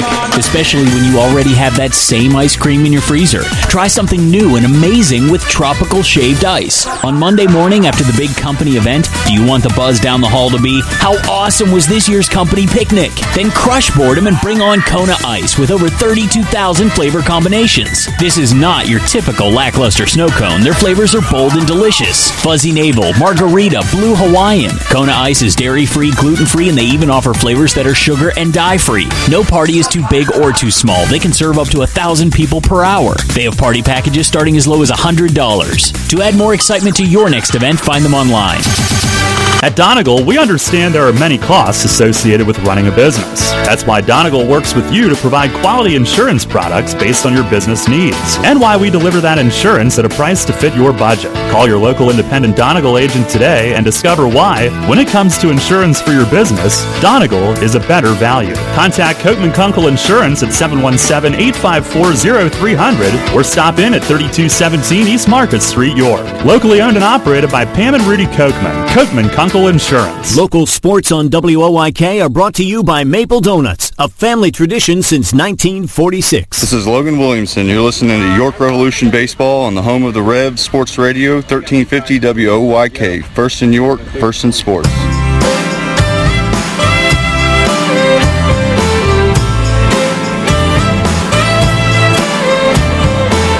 An early 4-0 lead for the Revs. Top of the fourth inning, Michael Marcantonini alongside Darrell Henry in the booth. Good to be back at Peoples Bank Park. Revs coming off a 4-game series split with the Ducks, and they're off to a good start in what is a 3-game series here at home with New Britain. Second straight home series against the Bees. The Revs lost 2 out of 3 before the Long Island trip. Looking to right the ship here in this series as Mitch Atkins comes out for his 4th inning of work. He's allowed just 1 hit through 3 strong innings so far. And he will get 3, 4, 5 in the Bees order. Romero, Rogers, and Rosa here in the 4th. The Revs got 2 runs to take an early 2-0 lead in the 2nd. Henry Castillo, an RBI single, and another run scored on the play on an error by Jamar Walton in right. Then 2 more runs on Melky Mesa's 2-run homer to left center field in the 3rd. It was his 14th homer of the year. He leads the team in that department. And here we are at 4-0 in the top of the 4th. Atkins' first pitch of the inning is a ball low and into Romero. It's 1-0 on the Bees all-star third baseman. 266 with 12 homers and 56 driven in for Romero. The Revs have held him in check for the most part throughout the last series and early on here today. 0 for 1. That one misses inside. It's 2-0. Darryl, like I was saying in the last inning, 4-0, you think Mitch is going to be able to hold that lead, but it's never a bad thing to add some more runs to the scoreboard for your pitcher. The Revs have scored early, and now it's all about scoring often. That pitch misses inside. It's 3-0. Yeah, just going back to the last game again, they had bases loaded, no outs in the 7th inning, weren't able to score, and that quickly the game changed. So want to see him continue to build. 3-0 pitch misses inside again, so 4 straight inside on Davidson Romero. And he's a leadoff base runner here in inning number 4. Atkins has allowed the leadoff man to reach in 3 of the 4 innings so far. A single hit by pitch and now a walk to the leadoff man in the 3 innings that they've reached. Walked a batter in the 2nd. He has 2 in the game. Revs lead at 4-0, top of inning number 4. Here's Jason Rogers, the right-handed slugger, DHing tonight. Revs will pinch for 2 up the middle. First pitch to Rogers, slider way outside. 5 straight pitches missed the strike zone to start the inning for Mitch. It's not something you see often from Atkins. Yeah, he's really working at the landing spot at the mound too with his feet. So hopefully he can get back in rhythm, get feeling good about that landing spot and executing those pitches. 1-0 the count on Rogers in the pitch. Cutter on the outside corner for strike 1. First strike of the inning for Mitch. Evens up the count at 1. Over at first is Davidson Romero. He walked. It's a 4-0 Revs lead away half of the 4th inning. Lexi Castillo over at third base, close to the third base line. Pitch misses low. It's 1-1. Shortstop Castillo is about normal double play depth for a shortstop. Harris, the second baseman, pinching a little bit closer to the second base bag. Nash over at first is holding on to Romero. Big hole between first and second. Outfield pretty much straight away. 1-1 pitch. That's a changeup down and in. And the count goes to 2-1. So back-to-back hitters that Atkins has fallen behind. This is the part of the order where you really don't want to do that. Middle of the order. Rosa, the 5-hitter, waiting on deck. Atkins out of the stretch, waiting for the sign from Diaz. He comes set at the chest. Diaz wants it outside. 2-1 pitch. He gets it right there. Well, it was 3-1. The scoreboard was wrong, and that one misses just off the plate. Third walk of the game, second of the inning for Mitch. And that's something really unexpected. Back-to-back walks to start an inning. Gotta believe he was getting a bit squeezed there. Yeah, not happy about it either. And last one looked like a pretty perfect pitch on the outer edge, and walked in looking to Brian DeBrouwer, demanding where did that miss. So 2 on, first and second with no outs. Revs lead at 4-0, top 4. Here's Rosa, the right-handed hitting first baseman. First pitch to him is a fastball down as well. A 1-0. Atkins has only thrown 1 strike this inning, 9 balls and 1 strike. Pitch count at 44, so that's not even an issue right now, but has needed a lot so far in the inning and hasn't recorded an out yet. 1-0, look at second. Now the pitch. Fouled off the mask of Diaz, it looked like. DeBrouwer will step out in front of home plate and give Diaz a moment. 1-1 the count. Revs got 2 in the second, 2 more in the third. Melky Mesa, 2-run home run to bring in the last 2 runs that were scored. Atkins set on the mound now. Another look at second out at Romero. And the pitch. Misses low and outside. It's 3-1. So Atkins really struggling to find the zone here in inning number 4. Gotta believe a visit from Fletch will be on the horizon if Atkins misses with 1 more here. Well, 2 more, excuse me. 2 balls and 1 strike the count. Runners at first and second, no outs. Atkins ready, leg kick and the pitch. That one is in for a strike, lower half of the zone, but it is in Brian DeBrouwer's strike zone. That evens up the count at 2. Revs out hitting the Bees in this one, 4-1. The Bees have 2 errors. The Revs have none in the game. The Revs have played some really solid defense of late. Another look at second for Mitch. The 2-2 pitch, swing and a miss. Cutter outside corner, and down goes Rosa. 2 outs in there, 1 out in the inning now after the punch out from Atkins. His 4th K of the night. Big punch out now, 1 out in first and second. Brings up Matt Tuiasosopo. The mental part of the game for Atkins is a big edge for him. He's a bulldog, does not give in, and when he has a couple of walks like that to start an inning, it maybe only heightens his focus to come back and work out of it. First pitch to Tuiasosopo, a hard hit ground ball through the hole between short and third into left field. Mesa comes up with it. They're going to hold the runner Romero at third base. Everybody moves up 1 bag. Bases loaded now with 1 out for the Bees. First pitch swing, and Matt Tuiasosopo, he's now reached base safely twice, walking out a single. That ball not hit hard enough where with 1 out you can try to send Romero there, and Melky, a good job getting to that ball and getting it in quickly. Yeah, he did. Mitch dealing with more base runners tonight than normal, but no damage done yet.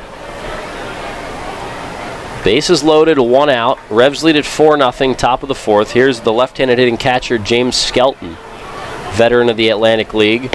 First pitch to him, fastball right over the heart of the plate, maybe a little bit towards the outside corner, but nonetheless, right down the chute, it's 0-1. Skelton struck out looking his first time up on a fastball. Did some damage against the Revs the last time these 2 teams met. 0-1 pitch, cutter misses in, it's 1-1. Well, on August 8th, last Wednesday, Skelton hitting in the 8 hole. He's in the 7 hole tonight, but hitting in the 8 hole, hit a solo homer his first time up, then walked his final 3 times up, scored 2 runs on the night. Revs were not able to retire him in that game. Hitting with the bases loaded now is Skelton. 1-1 the count. Atkins has 1 out in the inning, looking for the final 2. Alexi Casillo over at third base in a little bit, about a half step in front of the third base bag. Everybody else in the Revs infield back deep. 1-1 pitch, low, a change up there, blocked in the dirt by Diaz. It's 2-1. Skelton was actually Atkins' catcher with Somerset back in 2013, so those two very familiar with each other. Skelton has been with a few teams in the Atlantic League. Third straight year with the Bees. 2-1 pitch, here it is. Fastball outside corner for strike two. It's 2-2. Brian DeBrouwer calling that low strike over the last couple pitches that Mitch has gone with there. And Roger Diaz doing a good job holding it behind the plate. 2-2 the count now on Skelton. 1 out, bags juiced. Double play would end the inning. Revs have not turned one tonight. The Bees have. Atkins steps off. He'll regroup, set things up again with Diaz. Tall right-hander back on the rubber. 2-2 pitch upcoming to Skelton. He is the tying run at the plate. It's 4-0 Revs, top 4. Now Atkins steps off again, not on the same page with Roger Diaz and not wanting to chance anything. Cross up could be a wild pitch, pass ball. Bases loaded, so big spot in the game. You want to get this right. Now he's ready, the 2-2 pitch in the dirt, but Diaz smothers it. Good job blocking that pitch, and the count runs full. So Atkins has really needed to labor here in the top of the 4th inning. He has yet to allow a run in the frame, but the Bees are threatening. Romero's on third, Rogers is on second, and Tuiasosopo's on first. The one out that Atkins got was Jovan Rosa, struck out swinging. Skelton, a 278 hitter. Full count pitch coming, here it is. Popped him up, left side of the diamond. Henry Castillo is under it. A step into the outfield grass behind shortstop. He makes the grab for out number 2. Infield fly rule was called by the third base umpire, Drew Hoagland. And there are 2 outs now in the 4th. Base is still loaded. Revs still up 4-0.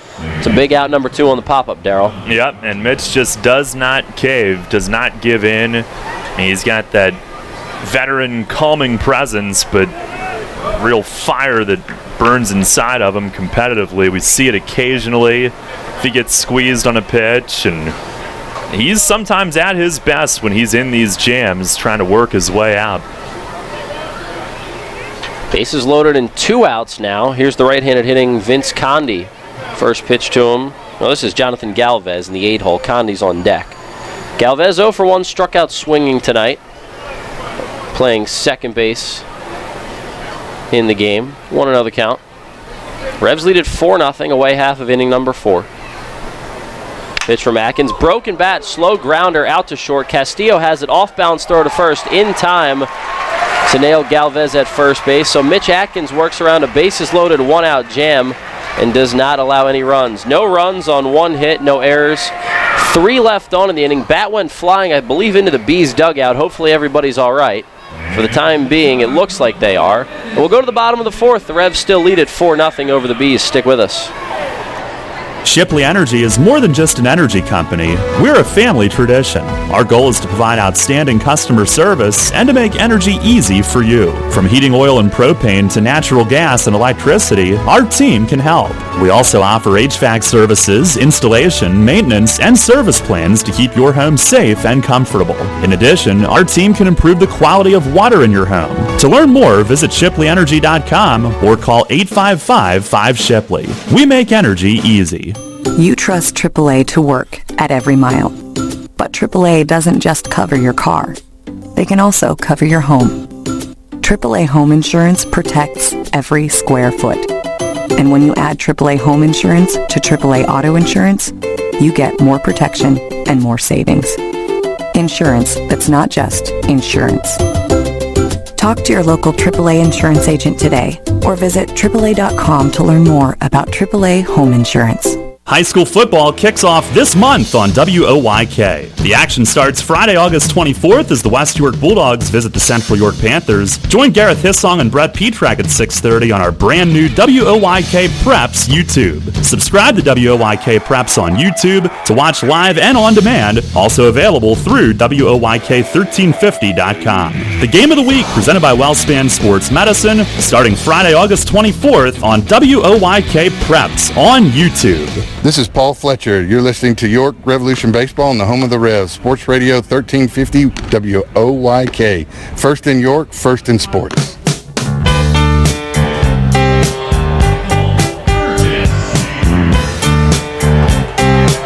Bottom of the fourth inning from Peoples Bank Park. It's the Revs 4 and the Bees nothing. Revs got 2 in the second, 2 in the third. Now Michael Burgess, the 7-hitter for the Revs, leading off the fourth. First pitch he sees from Rainey Lara is a fastball that misses low and in. 1-0 the count. Burgess, Castillo, Diaz, 7-8-9. Revs looking to score for the third straight inning off Lara. They lead at 4-zip. 1-0 pitch, swung through a fastball there, did Burgess. And it's 1-1. Burgess had doubled down the right field line his first time up, snuck it inside the first base bag past the diving Jovan Rosa. And he eventually scored on Henry Castillo's RBI single. He was the second run to score on that play. That run scored because of an error by Walton and Wright. And Burgess flips one foul out of play, 1-2. So it was Wellington Dotel who scored the run that gave Castillo an RBI on that single, and then Burgess held up at third, but then when Walton misplayed the ball in right, he eventually came home, made it 2-0 Revs at that point. Melky Mesa added a 2-run homer to left center in the third inning. That's where we are, 4-0 Revs. And Burgess flicks another one foul off the end of the bat with the count 1-2, and it will remain 1-2. Lara 3 strikeouts through 3 innings. He's been effective with certain hitters. Other than that, though, the Revs have seen him pretty well. Harris led off the game with an infield single. Revs have 3 other hits, including the Mesa homer. And Burgess chops one out to second.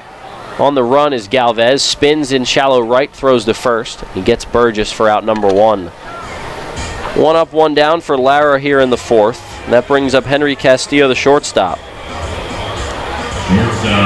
Burgess grounds out. He's now 1 for 2. Castillo 1 for 1. I just mentioned the RBI single. He had runners at second and third with 1 out in the bottom of the second. He chopped one through the hole between first and second, past the outstretched glove of Rosa at first. And that helped the Revs take an early lead. It's his 5th RBI of the season for Castillo. First pitch to him. He pops it up, foul territory, third base side.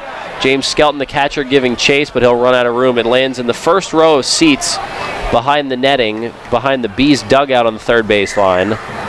And it's 0-1 on Castillo. Revs signed Castillo on July 21st. They brought him in for infield depth. They wanted to shore up the defense mainly. That's what Castillo is known for, the glove. Did have a lot of promise when he was in the minors with the Diamondbacks, a couple good offensive seasons, but the glove is why he's here with the Revs, and he's really used it to his advantage as he fouls one off. The count stays at 0-2. And what I mean by that is the fact that he's versatile. He's been able to play second, short, and third. He's at short tonight. He's been able to spell Den at short every once in a while, Casilla over at second or third. And the bat's coming around. 0-2 pitch, it hit him. Well, it almost did. It looked like it clipped his jersey, but Brian DeBrouwer says it didn't. Castillo's not arguing that it did, so that's just a fastball to the backstop. Way inside. I mean, that thing for sure looked like it hit his jersey. It brings the count to 1-2. 1 out in the inning, no one on. It's 4-0 Revs. Lara out of the windup. 1-2 pitch. Fastball down in the zone, but Skelton smothers it in the dirt. It's 2-2. Lara 8 wins this year, 1 away from tying him for the league lead with 9. Mitch Atkins, the Revs starter tonight, is tied for the league lead with 9, looking for double-digit wins. He leads it so far, 4 shutout innings for Mitch. Lara readies the 2-2 pitch. Here it is. Fastball swing and a miss outside corner. Castillo chased. Probably would have been ball 3. But An enticing pitch up in the zone. Castillo swings through it. 2 up, 2 down for Lara. Here's the 9-hitter and catcher, Roger Diaz. Diaz hit into a 4.63 double play his first time up. In his second stint of the season with the Revs, he's been needed for catcher depth twice. He's done a good job as this team's number 2 catcher. First pitch, he's going to bloop one into right field for a base hit. Sinking liner that Jamar Walton played on a bounce. Roger Diaz has a knock, so it's not a 1-2-3 inning for Rainey Lara. Diaz first pitch swinging, dumps one to right. 5th hit of the night for the Revs, first for Diaz. And now we go back to the top of the order, Alonzo Harris. Harris back at second base tonight. That's where he's played every game except one since returning to York. The Revs, a crowded outfield, a talented crowded outfield, I might add, with Dotel, Witherspoon, Mitchell, and Mesa. You add Harris to the mix. It's tough to get them all in the game. Fastball misses high to Alonzo there. It's 1-0. Well, the fact that Harris can play second base gives Mace the opportunity to play really all 5 of his outfielders on a nightly basis if he wants. He can put Harris at second, 1 at DH, and the other 3 in the outfield. 1-0 pitch. Bloop foul out of play. It's 1-1.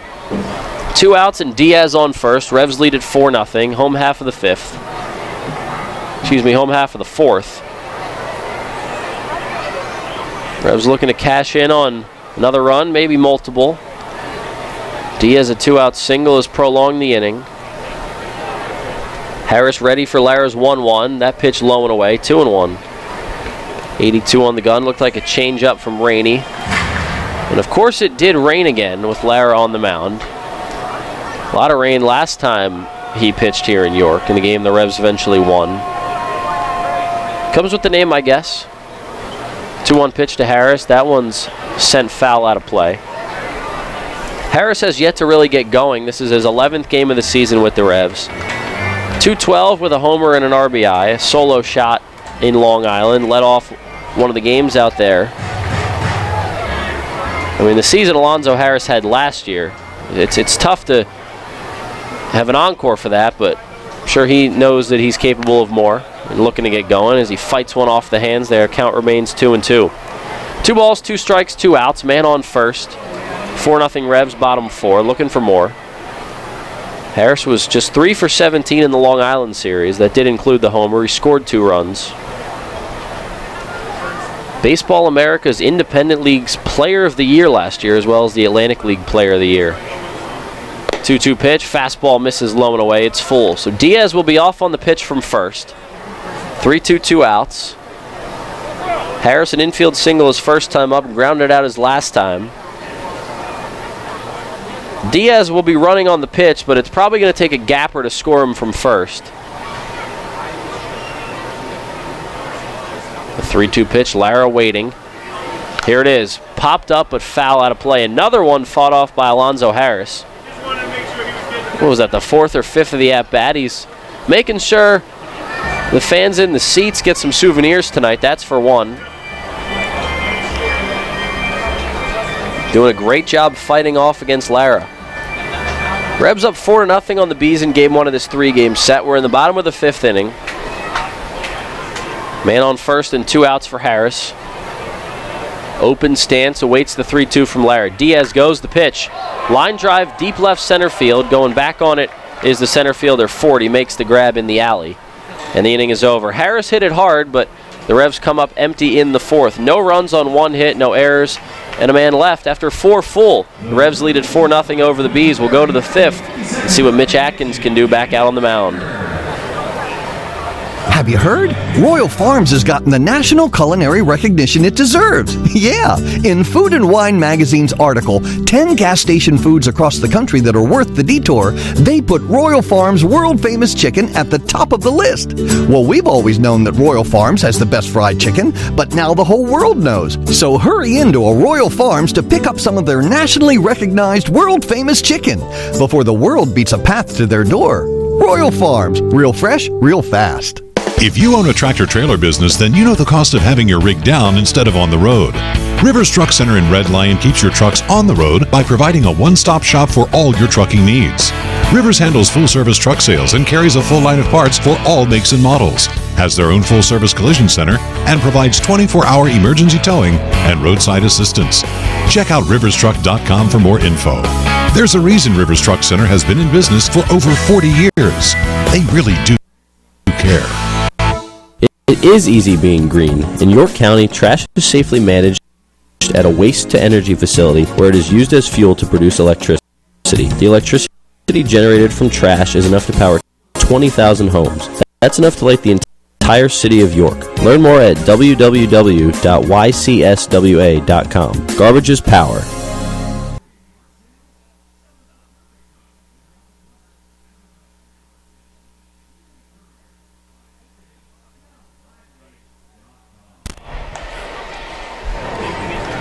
Top of the 5th inning, Mitch Atkins back to work here at Peoples Bank Park. It's the Revs 4 and the Bees nothing. 4 runs on 5 hits, no errors for the Revs. No runs on just 2 hits and 2 errors for the Bees. Revs got 2 runs in the second, 2 more in the third. Melky Mesa has a 2-run homer. Henry Castillo has an RBI single. The other Revs run scored on an error. It's 4-0 here in the 5th. 9-1-2 for Mitch Atkins to face. It's Condi, Ford, and Walton. Vince Condi, the shortstop, will lead things off, right-handed hitter. He's made a couple nice plays in the field today. With the bat, he struck out swinging. He's 0 for 1. Atkins chasing his 10th win of the season. He's currently tied for first with 7 others. Here we go, 50-50 round. Actually, I think it's 6 others, but either way, tie for first in the league and wins. He misses outside to Condi. The count is 1-0. 4-0 Revs as Atkins looks to go back to work. Here's a fastball over the zone. It's 1-1. Casilla, the third baseman, is about a step behind the cutout over at third, respecting Condi's speed. Could be expecting a bunt. So he is up, everyone else is back. Nash off the line over at first, the 1-1. Cutter misses outside, it's 2-1. Coming into the night, Atkins 5th in the league in innings pitched with 102 2/3. He's worked 4 so far tonight, given 106 2/3. Swing and a miss there on a slider, it's 2-2. One of 7 pitchers coming in with 100 or more innings on the season. 4th in the league in strikeouts. With his 4 tonight, he has 95. Coming in, he was 11th in ERA at 3.95. That's down to 3.80. And he's won 9 of his last 11 starts. Went on a 7-game winning streak earlier in the season as Condi fouls one off. Count remains 2-2. The 7-game winning streak was pretty impressive for Mitch. It started on June 7th against the Ducks. And his last win in that 7-win streak was on July 15th against the Ducks. 2-2 pitch, misses inside. It's 3-2 now on Condi. In fact, when Mitch lost on July 22nd in Game 1 of a doubleheader with Sugarland, it was the first time he had lost a start since May 22nd. With 2 months in between losses. 3-2 pitch, misses high there. And Mitch not as sharp as he's been in the past. Tonight with the command, he's now walked 4 in the game. He's been squeezed a little bit throughout, but that one just missed. A 6-pitch walk to Condi to start the inning, and now back to the top of the order for Darren Ford.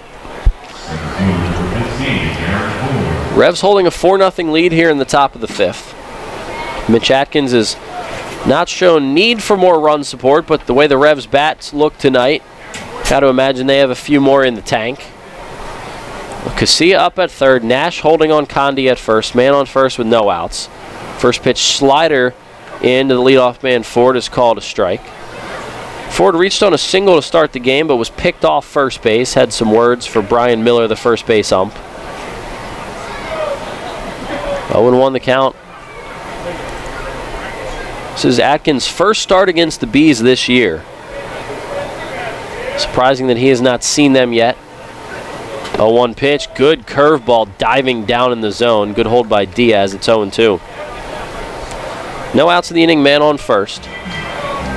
Coming in, opponents are hitting .267 off Atkins. Leadoff batter's hitting only .227 on the year against Mitch, but the leadoff man has reached in every inning but 1 tonight. 0-2 pitch coming to Ford. Now time is called as Atkins was getting ready to start his motion. Looks like Diaz called for that. The count's still 0-2 on Ford. Mitch has 4 strikeouts in the game. He's struck out at least 1 in each of the last 3 innings. 0-2 pitch from Mitch, diving down in the zone, blocked by Diaz.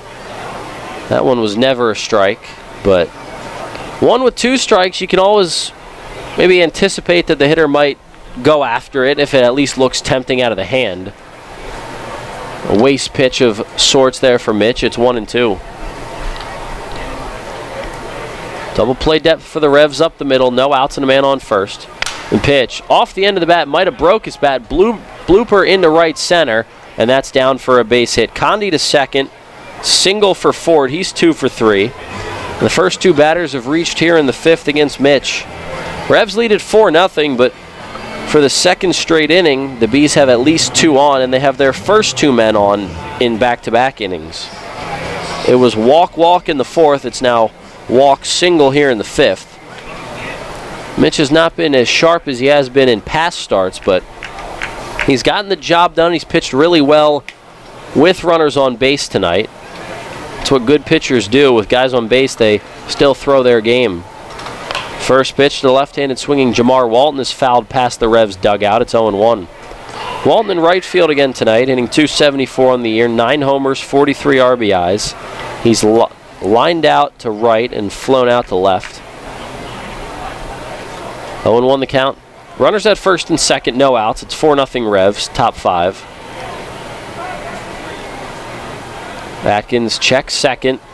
The 0-1 pitch, fastball high and away. It's 1-1. We had a brief rain shower in the 3rd inning. Bottom of the 3rd, but that was it. Nothing too big. Turned out to be a pretty nice night. The lights are on here at the ballpark. A little bit of a breeze out in right center. 1-1, nice backdoor curve, but called a ball on the outside corner, and Mitch once again getting squeezed by DeBrouwer.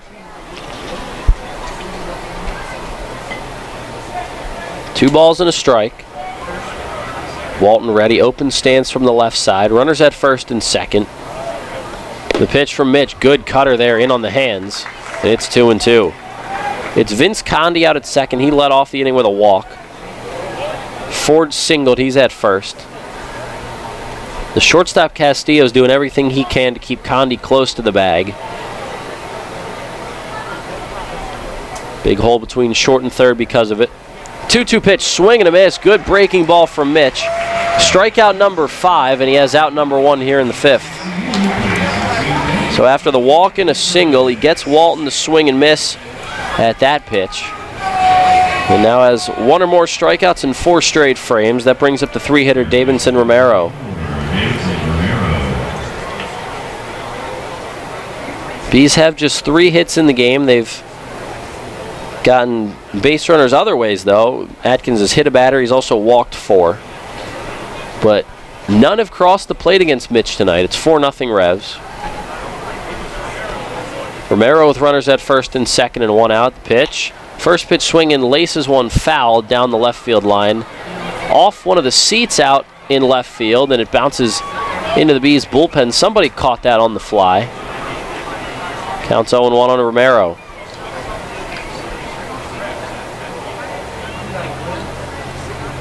Revs did some damage early against Rainey Lara. He's given up 4 runs through 4 innings. Mitch Atkins looking to get through his 5th scoreless frame. 2 are on, though, with only 1 out in the inning. 0-1 the count on Romero. Diaz setting up outside. The pitch, breaking ball. He gets the strike called there. I don't know about that one, but Mitch will take it. Yeah. I don't know. I wish I could see low, up and down better from here, but good break on it, side to side. Had Romero looking back, always a good feeling to have the other guy frustrated. Well, Mitch is going to ask Roger Diaz to go through the signs again. Those two have had some trouble staying on the same page in the past couple innings, but nothing crazy. They've been able to work it out. Mitch taking his time to make sure he gets it right. Revs lead at 4-0, top 5. 0-2 on Romero. Runners at first and second, 1 down. Revs pinching for 2 up the middle. Casilla guarding the line at third, Nash off the line at first. Swing and a miss, another punch out for Atkins. Back-to-back Ks in the inning. He has 6 in the game, and Davidson Romero will head back to the dugout. He comes up empty. 2 outs now and runners at first and second, so Atkins will look to strand those 2 there and get the final out of the 5th now. And again, he is as tough as they come when he's in a tough spot. He thrives on that. 2 big strikeouts this inning, last inning leaving them loaded. He can have games where he cruises along and it's really clean, and he can have other ones where he's in some trouble but shuts the door. 2 outs and runners at first and second. Rogers takes the first pitch breaking ball up and in for ball 1. Atkins struck out 7 in his last start. That was in a 7-inning, 2-run performance and a win at Long Island on August 9th. He struck out at least 5 hitters in 5 of his last 8 starts. Has 1 10-strikeout performance and an 8 strikeout performance as well in there. 1-1 pitch, fastball misses away, and I don't know about you, Darryl, but the strike zone's been a little odd tonight. It's been a bit inconsistent, I would say, in terms of some of the pitches that have been called strikes and some that have been called balls. Yeah, there are definitely a couple times Mitch has been frustrated with it. That's been noticeable. 2-0, fouled off by Rogers. It's 2-1. 2 outs here at the top of the 5th. It's Condi at second and Ford at first. Atkins looking to work through his 5th scoreless frame. The Revs lead it by 4. It's 4-0. Game 1 of a 3-game set with the Revs and Bees. The Revs and Bees on the year similar records. 2-1 pitch, fastball high and away. It's 3-1. The Bees come in 2 games over at 48 and 46, 15 and 16 in the second half. The Revs 1 under at 47 and 48, 15 and 17 in the second half. So in terms of second half record, overall record, these 2 teams in similar boats on the season. 3-1, fastball misses high, ball 4, a 5-pitch walk to Rogers. He's now reached basically safe all 3 times. A hit by pitch, a walk, and another walk. 5 walks in the game for Atkins. And now the bases are loaded with 2 outs for Jovan Rosa, the first baseman.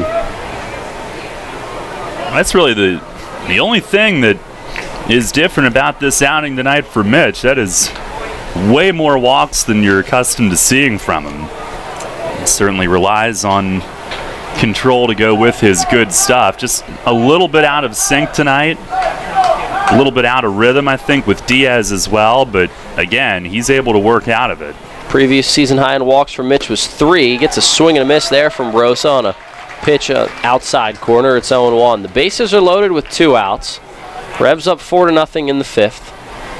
Mitch has now walked a season high 5 batters. He's also hit a batter, but still nothing on the scoreboard for New Britain. Atkins set. The 0-1, swing and a miss. Staying away exclusively so far to Rosa. Now, got to believe he has the opportunity to go inside, even go back outside if he wants to. Couple sliders got him to chase and extend the zone on both. Mitch looking to strike out the side. Will look for punch out number 7. Bases loaded. The 0-2 pitch, swing and a miss. Another slider from Atkins. 3 straight pitches that Rosa's unable to come up with. So he does strike out the side. No runs on 1 hit, no errors, and 3 left again for the Bees. We'll go to the bottom of the 5th. It's 4-0 Revs. Hey, it's the good-looking genius at Broadway Transmission. You know what really grinds my gears?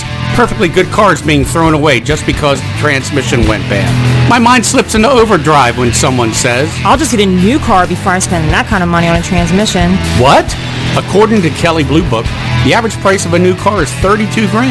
Now you're going to finance that, right? There's another $6,000 to $8,000. And if you drive it off the showroom floor, it loses 20% of its value immediately. Don't forget, you also have to pay sales tax, higher insurance rates, title and registration fees, and come up with $600, $700, $800 a month depending on your interest rates for 5 years. And remember, you will still have to pay for the upkeep of the car. Brakes, tires, wipers, fluids, etc. Stop! Trade your transmission, not your car. Thanks, good-looking genius. You're welcome, ma'am. Broadway Transmission. We'll get your shift together and save you all that dough. Visit us on the web at BroadwayTrans.com or stop in and see how it's done. So, John, what should the Steelers' focus be this season? Steelers fast play for sure. As opposed to what? I'm talking Steelers fast play tickets from the Pennsylvania Lottery. Playing's faster than our wide receiver running a slant. Faster than our defense blitzing the QB? Oh, yeah! The game's got progressive top prizes, plus second chance drawings for Steelers game tickets, meet and greets, autographed merchandise, and more. Wow, I'm gonna get mine fast. Fast Play. Play fast, win instantly. Players must be 18 or older. Please play responsibly. Benefits older Pennsylvanians every day. This is Chang Choi, athletic trainer of the York Revolution. You're listening to York Revolution Baseball on the home of the Revs. Sports Radio 1350 WOYK. First in York, first in sport.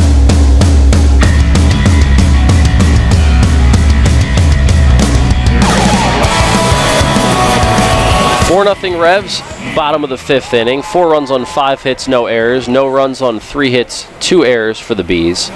Alexi Casillas set to lead off the bottom of the 5th. Mitch Atkins is through 5 scoreless. He's walked 5 and hit a batter, but he's also struck out 7 and given up only 3 hits. Casillas shows bunt, pulls back to take a strike. It's 0-1. Rainey Lara still out on the mound for the Bees. He's gone 4 so far, allowing 4 runs, 2 of them unearned.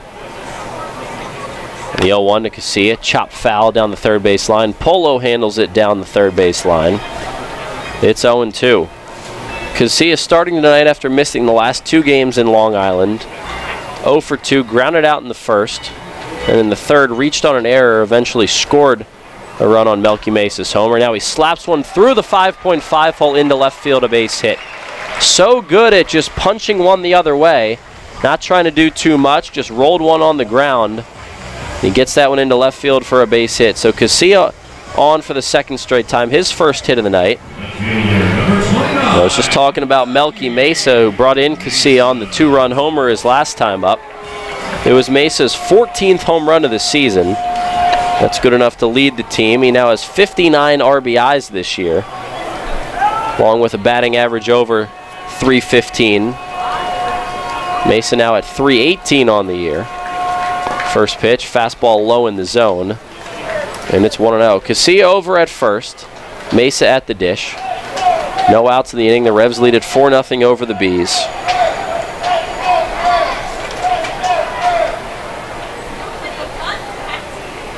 Now the 1-0 to Melky. Fastball misses outside. It's 2-0. With his 14th home run of the year, Mesa now 5th in the league. He's 1 behind Anthony Jansanti of Sugarland for a tie for 4th.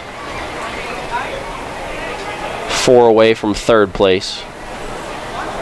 2-0 pitch. Mesa takes high. It's 3-0. Now the ball skips away on the throwback from Skelton. Skips away from Lara, but he'll pick it up before Casillas can think about going to second. Alexi singled between short and third into left field to lead off the inning. So he's over at first, no outs in the inning, 4-0 Revs.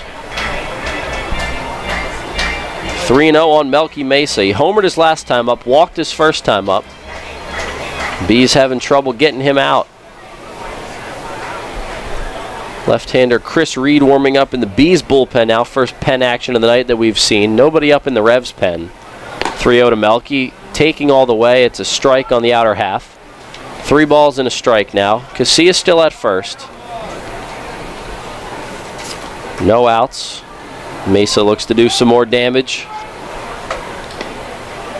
And the 3-1 from Lara. Fly ball deep left center field. Going back on it is Ford. He'll scamper back to the warning track and make the catch a couple steps shy of the left center field wall. Casillas retreats to first. 1 out in the inning. So allowed out number 1 in the inning. Mesa gave it a ride, but he comes up empty. A fly out. First time he's been retired. He's now 1 for 2. Casillas still over at first. Here's Telvin Nash, the first baseman. Just got under it. His swings are really good right now. Strong, pure, good timing. Just a little under that one. Nash, another guy who's had some good pure swings lately. This is just his 11th game of the year. Already has 6 homers and 14 RBIs. He takes outside right there. I mean, the tear he was on through his first 2 games with 3 home runs was something. And then to keep it going, he's hitting .417 through 10 games. Had 16 last year. He's already has 6 in 10. 1-0 pitch, taken for a ball low. No, called strike one. It's 1-1.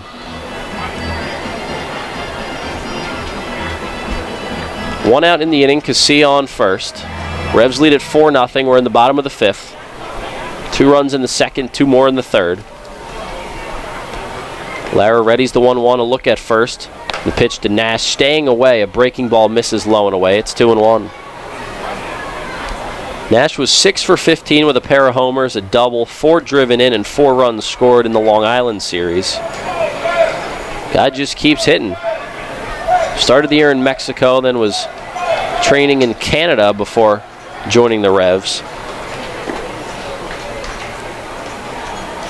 And the 2-1 pitch, that's outside again, ball 3. It's 3-1.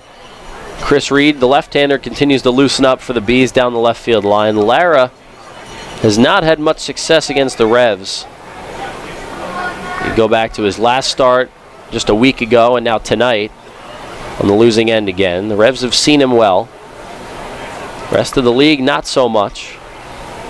Sub-4 ERA. It's at 3.75 right now. And that one misses outside to Nash. Ball 4 on 5 pitches. Telvin Nash will head down to first base with a walk. He's now walked in consecutive plate appearances. Now here's Wellington Dotel in center field tonight, spelling Travis Witherspoon. Spoon getting the night off. And I mentioned earlier what Mark Mason's able to do with his outfield. He can give one of those guys a night off pretty much every night. Spoon tonight, and he shifts Dotel over to center. Mesa then goes from DH to left, gives Burgess an opportunity to slide in at DH. First and second with 1 out. First pitch to Dotel. Fastball misses low in the zone, 1-0. Revs holding a 4-0 lead. It's been all Revs through this one. Mitch Atkins has qualified himself for the win. He's gone 5 scoreless. It would be his 10th win of the year if the Revs can hold on. Oh, a chopper out to short. Condi backhands it to second for 1. Throw to first. Did Dotel beat it? No, he did not. A 6-4-3 inning-ending double play. And the Revs come up empty here in the 5th. So after 5 full, the Revs still lead 4-0. No runs on 1 hit, no errors. And 2 left on. We'll go to the top of the 6th. Revs lead at 4-0.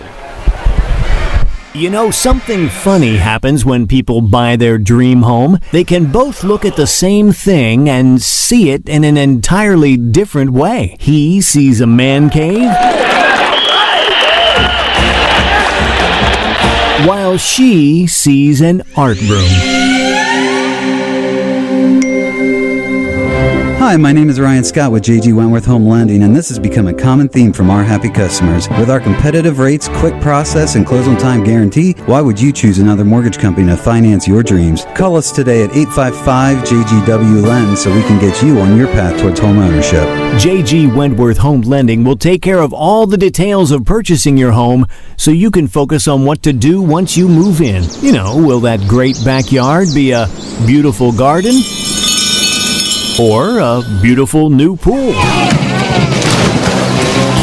Yeah, that's one detail we'll leave up to you. Call 855-JGW-LEND today. Mortgage loans offered by J.G. Wentworth Home Lending, LLC, 3550 Commission Court, Woodbridge, Virginia, NMLS ID 2925, NMLSConsumerAccess.org, Equal Housing Lender. When you work with an independent insurance agent, you put the power of choice to work for you. Independent agents know several companies and their coverages, which means more options. And because companies like Donegal Insurance Group use the independent agent system, you not only get quality insurance, you also save money. The independent insurance agent system. Discover the power of choice.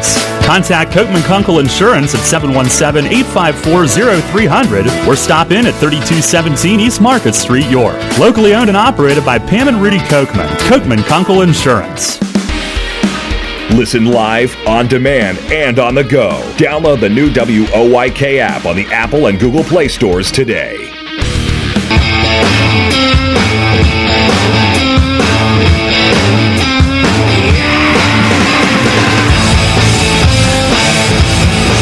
Nothing Revs, top of the 6th inning from Peoples Bank Park. Michael Mark Cantonini and Darrell Henry with you in the booth.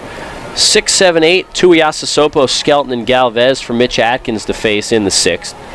Tuiasosopo a walk and a single tonight. as Atkins gets ready to fire his first pitch of the inning. Swing and a miss on a slider from Tui. It's 0-1. Good pitch there from Mitch. He used 3 sliders to strike out Jovan Rosa with the bases loaded to end the 5th inning. Another slider there, 5 in a row, and another swing and a miss. So that pitch has been exceptionally effective for Atkins all night and really over the last few pitches he's thrown. It's 0-2 quickly on Tuiasa Sopo. Now another slider, that misses low and away, ball 1. Atkins getting in a groove, really working quickly on the mound in the inning. He's walked 5 and hit a batter tonight, but he's also struck out 7 and allowed just 3 hits. 1-2 pitch, slider again, and that's low and outside, 2-2.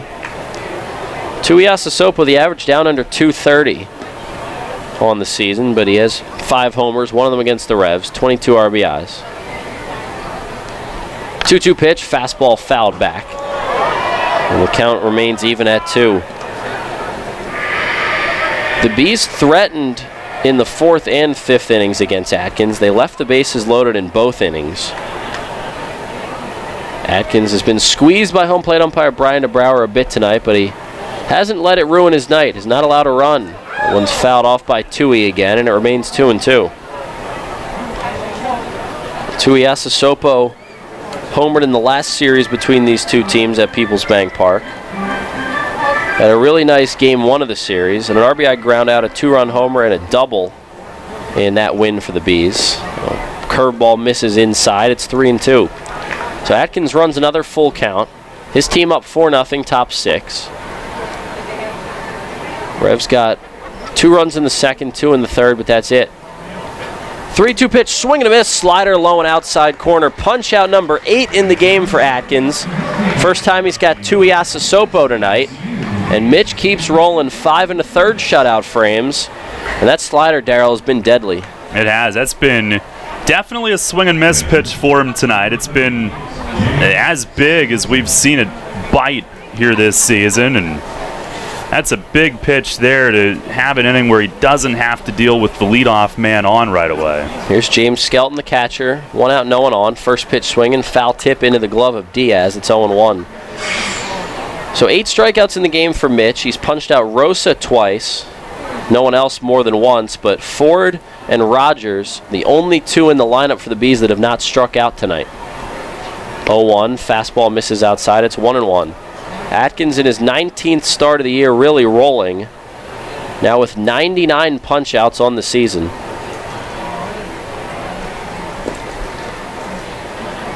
1-1 on Skelton.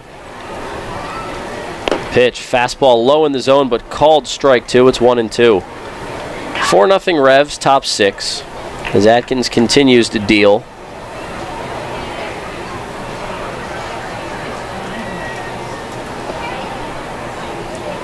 Now ready, the 1-2, misses outside. It's 2-2.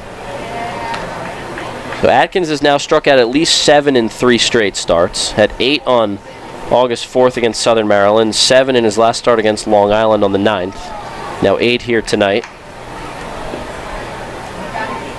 2 balls and 2 strikes on the left-handed hitting catcher, Skelton. Atkins ready, here's the pitch. Check swing, called strike 3 on the inside corner.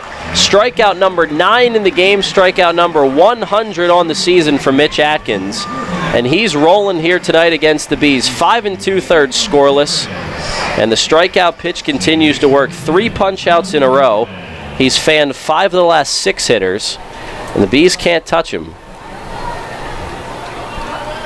Now the 8-hitter Jonathan Galvez steps in after Atkins reaches the century mark in punch-outs. Misses with a fastball inside. It's 1-0. Well, Atkins has dominated tonight. Part of the reason why he was an all-star this year, part of the reason why he's been on such a roll is because the guy knows how to pitch. He knows how to pitch when he's down, up, in this case up tonight. He's rolling. 1-1 the count now with 2 outs and no one on. Revs lead at 4-0. And the pitch. Curveball in for a strike. It's 1-2. Galvez, one of the strikeout victims tonight. One of the 7 guys that Atkins has gotten. He's gotten Rosa and Skelton twice. We'll see if he can get Galvez twice and strike out the side in back-to-back innings. He misses outside there, and the count goes to 2-2. Atkins started the year 0-3. Tonight he's going for win number 10. He would be 10-4 with a win tonight. The ERA down to 3.74, the lowest it's been all year. 2-2 pitch, flip foul out of play, just fouled off. And one more strikeout will give Atkins double digits for the second time in a game this year. The last time he did that was July 6th at Southern Maryland when he threw that complete game shutout. Struck out 10 and did not walk anyone in that game. He has 5 walks tonight, but the 9 Ks have outweighed it. 2-2 pitch, fastball misses just inside, and the count runs full. So what else? A full count for Mitch in the game, but again, no runs on the board. That's the big thing. Pitch count has run up there. He's at 103 now. Not stopping him. The 3-2 two-out pitch just fouled off, and the inning will continue. Atkins looking for his third 1-2-3 inning of the night. It would be his second conventional 1-2-3 inning. He'll look to strike out the side in consecutive frames now. The 3-2 pitch once more. Breaking ball misses just inside again. It went a little bit high and it broke just a little bit late. Ball 4. Walk number 6 on the night for Atkins. With 2 outs and a man on first. No bullpen action for the Revs in this one. Looks like Jay Goss has grabbed a glove, so he might start to throw. Now I don't know what's going on down that third base line. They're asking for something. Some light miss, too. Yeah. 2 outs and a man on first. Here's the 9-hitter, Vince Condi. Pitch from Atkins. Breaking ball misses outside. It's 1-0.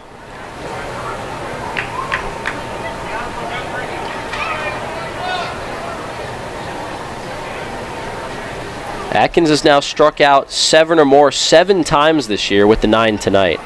1-0 pitch, swing and a miss, and he's going to keep going to that pitch. Another slider. 107 pitches now on the evening for Mitch. He's trying to get through this 6th and clinch another quality start. It would be his 11th quality start of the year. That leads the team. Revs lead at 4-0, top 6. And the pitch, slider again, that one off the plate. It's 2-1. So Atkins, if he can get quality start number 11, he will have 11 of the 31 quality starts for the Revs this year. Guy who has the second most on the team is Logan Williamson with 5. 2 balls and a strike on Condi. The pitch, fastball outside. It's 3-1. Well, Atkins has already worked the season high 6. That's double what his previous season high was. But he's only allowed 3 hits. The Bees have not done much with the bat at all. Ford has 2 singles. Tuiasa Sopo has 1. That's it. 3-1 on Condi. Pitch, fastball fouled to the backstop. It's 3-2. The man on first, Galvez, will be off on the pitch. 3-2, 2 outs. Revs playing Condi straight away in the infield and outfield. Force at second, if they can get one there. Condi, a 171 hitter coming in. Atkins looking to retire the side and get Vince. 4-0 lead for Mitch to work with. Diaz wants it outside. 3-2 pitch, outside, ball 4. Another walk for Atkins. His 7th walk of the night, so another base runner. First and second with 2 outs, and now Paul Fletcher's going to come out to talk things over with Mitch. So the Revs didn't have any bullpen action until a couple moments ago, but they didn't think, Darryl, that they were going to take Mitch out of this game anyway. He looks determined to get the final out of the 6th. No, and I know Mace wants to give him that chance, and a lot of the times Mace's rule is that if the tying run, if it gets to a situation where the tying run comes up, or gets on, I guess, then he would make a move. He doesn't want to leave a starter out there so long that he might take a loss after pitching so well in a game. So you try to get him through this inning. And just a really strange game for Mitch, because normally the walk totals are 2 or fewer. New Britain's also been really patient at the plate tonight. Oh, yeah. Gotten deep counts, a high strikeout game, which is not abnormal for him, but the high walks is. First and second, 2 outs for the leadoff man, Darren Ford. Revs up 4-0 in the 6th. First pitch from Mitch is a fastball right down the heart of the plate. It's 0-1. Joe Van Meter throwing in the Revs bullpen now. Mitch will try to find his way through this sixth. He has not given up a run. He's walked 7. He's also struck out 9. 100 punch-outs even on the season. 0-1 pitch. Flip foul out of play. It's 0-2. So Atkins 1 pitch away from getting out of the inning. He struck out 5 batters over the last 2 innings. Those are all the outs he's recorded over the last 2. It's Galvez at second, Condi at first, Ford at the dish. He's 2 for 3 tonight. Has 2 of the B's 3 knocks. 0-2 pitch, swing and a miss, another slider into Roger Diaz's glove. Strikeout number 10 on the night for Mitch. Second time he's done that this season, and he gets through the 6th. He was determined to get through the 6th inning. He did, and he does with the Revs still up 4-0. We'll go to the bottom of the 6th. Atkins' night probably done, but a heck of an effort from Mitch. We go to the bottom half. Revs up 4-0. As you clean it out, keep in mind Community Aid's looking for your lucky leftovers. After you wrap up your yard sale, donate what's left over at your closest Community Aid Drive-Up Donation Center. They're attached to each of Community Aid's incredible thrift stores in our area. Hanover, Harrisburg, Lancaster, Mechanicsburg, and Selinsgrove. Community Aid wants your lucky leftovers to help more than 750 local charities. Learn more at communityaid.net. But don't forget, give your lucky leftovers to Community Aid. Neighbors helping neighbors. High school football kicks off this month on WOYK. The action starts Friday, August 24th as the West York Bulldogs visit the Central York Panthers. Join Gareth Hissong and Brett Petrak at 6:30 on our brand new WOYK Preps YouTube. Subscribe to WOYK Preps on YouTube to watch live and on demand, also available through WOYK1350.com. The game of the week presented by WellSpan Sports Medicine, starting Friday, August 24th on WOYK Preps on YouTube. Sports injury? Walk into WellSpan Urgent Orthopedics for immediate care. No appointment is ever needed. Our orthopedic and sports medicine specialists are here to treat you. Visit wellspan.org/urgent orthopedics today for hours at our York and Hanover locations. Hey, this is Jacoby Jones, Super Bowl champ, Dancing with the Stars. If y'all didn't vote for me, it's y'all fault I lost, but you're listening to the radio, WOYK 1350, baby.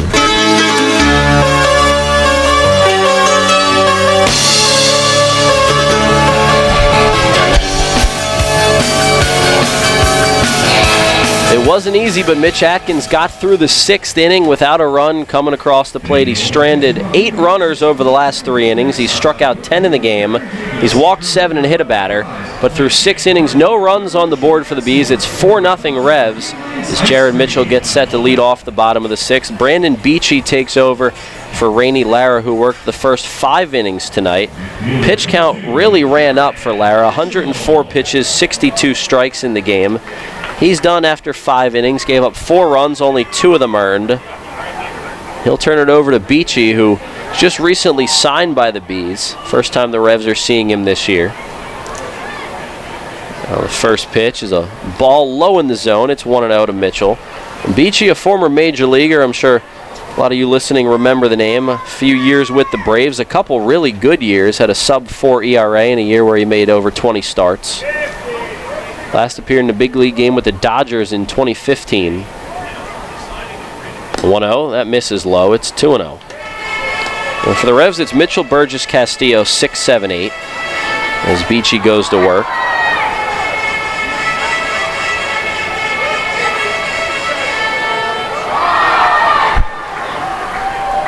Right on left for Mitchell. Beachy comes set of the mound. 2-0 the count. And the pitch. That one misses inside. It's 3-0.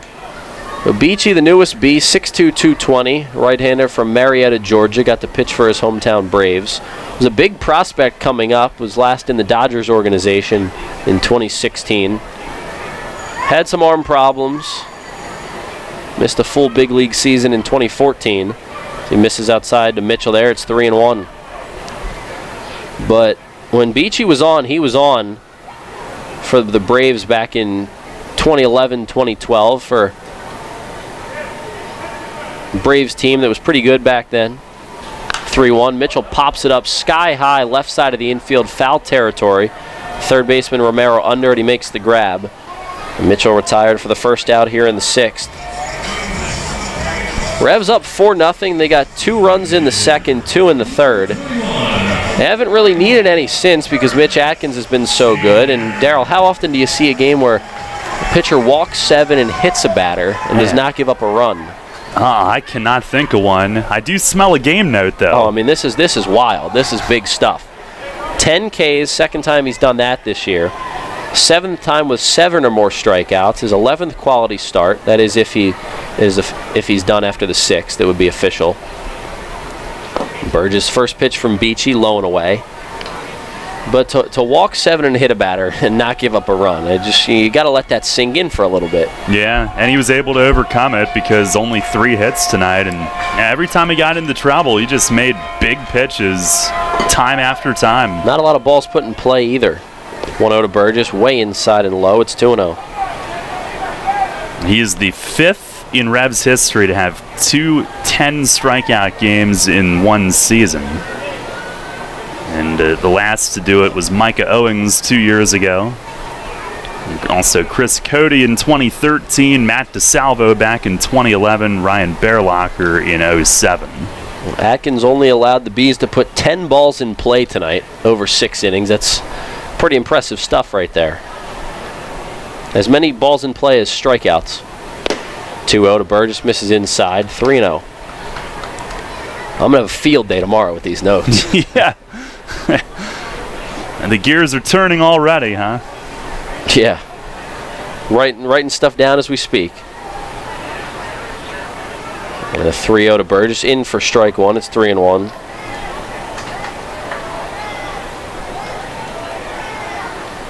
Revs lead at 4-0. We're in the home half of the 6th.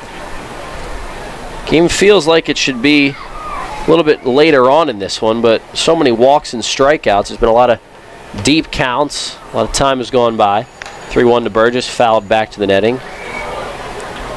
And Mitch Atkins has made a name for himself in York this season. It did not start out this way this year. His first few starts were brutal. His second start of the year, he gave up 10 earned runs, and since then, I don't know if he's given up 10 earned runs since then, Darryl. I mean, obviously he has, but that's the role he's been on. Yeah, every time it's 1 earned, 2 maybe. 3-2 pitch to Burgess, swing and a miss. Fastball up in the zone. Beachy gets it by him. 2 up, 2 down for Brandon Beachy in the bottom of the 6th. Or like tonight, it's 0. Yeah. Well, his last start was 3 runs, 2 earned in Long Island. Talked about the last time that he had 10 Ks in a game was the complete game shutout in Southern Maryland. So in games where he strikes out 10, he has not given up a run. He's gone 6 innings now tonight. That's probably going to be it for Mitch. It'll be his 4th straight start with at least 6. With 2 outs and no one on, here's Henry Castillo. First pitch, fastball in for a strike from Beachy. Revs up 4-0, bottom 6.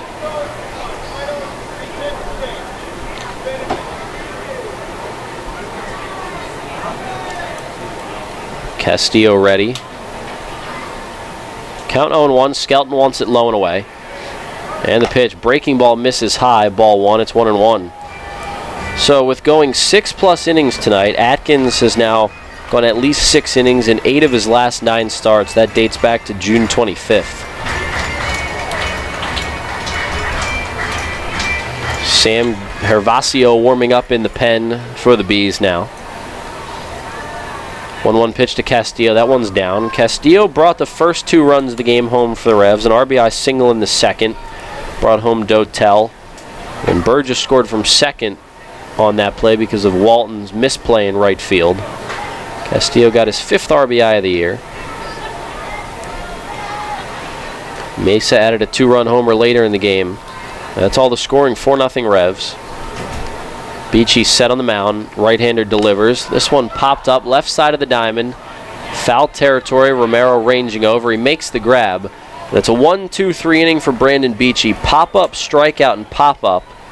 The Revs, no runs on no hits, no errors, and no unreached base. After 6 full, it's the Revs 4 and the Bees nothing. Darryl taking back over in the play-by-play as we go to the 7th.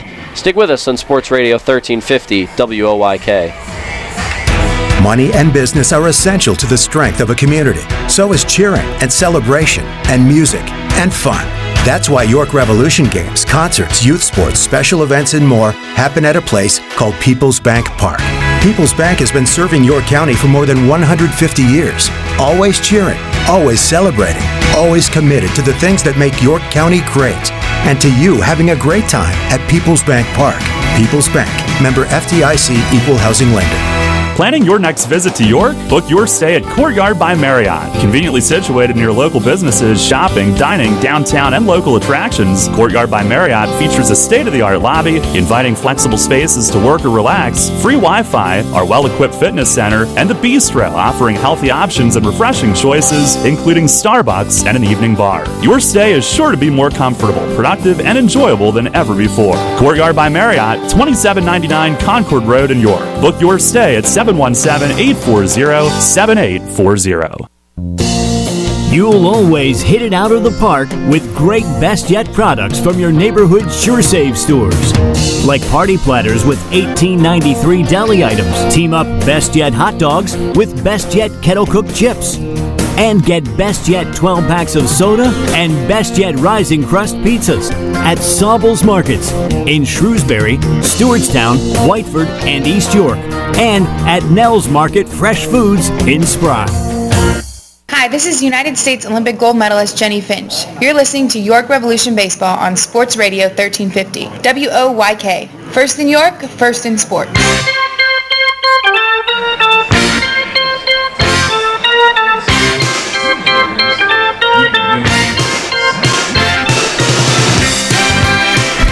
Revs a 4-0 lead. We go to the 7th tonight. Joe Van Meter will take over.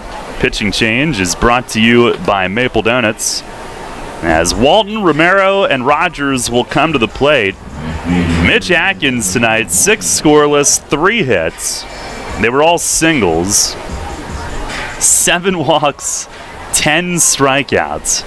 As Jamar Walton digs in, Van Meter's first pitch is swung on, belted to straightaway center. Dotel hustles over, he'll get there. Had him played to pull, had to head over toward deep left center, but Dotel is there. And a hard hit first out. The Revs will take it, counting outs with a 4-0 lead. That's one way to get a welcome into the game. Van Meter gives up a hard hit shot to center, but Dotel right there looking like an everyday center fielder out there. Yeah, he's done a nice job there. He's made some great plays there. Certainly has played it quite a bit previously in his career. Nice to be able to give Spoon a day off. Here's Davidson Romero, who lays off low. Of course, Alonzo Harris is an impeccable defender in center as well, but they've been using him at second. That way they don't have to rest one of the outfielders. Van Meter, the 1-0. And there's a fastball for a called strike. Atkins threw 114 pitches, 63 strikes, 51 balls.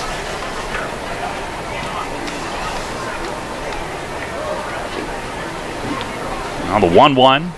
And there's a fastball strike on the outer edge. 94 from Joe. The one thing from Atkins tonight, when he did fall behind and was struggling a little bit, he didn't start to nibble and try to be fine with it. He stayed aggressive, kept attacking,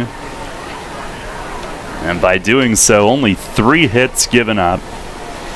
Now ready, here's the 1-2, and a swing and a roller toward the middle. Castillo from short, shifting left, got there, rifles, and in plenty of time, 2 down. Henry Castillo giving Ryan Dent the night off tonight, and smoothly going to his left up the middle and then showing off the cannon. He's done a great job at short, third, second, wherever he's been asked to play, spelling guys as a utility infielder for this club. He's done a good job, a young guy with some potential.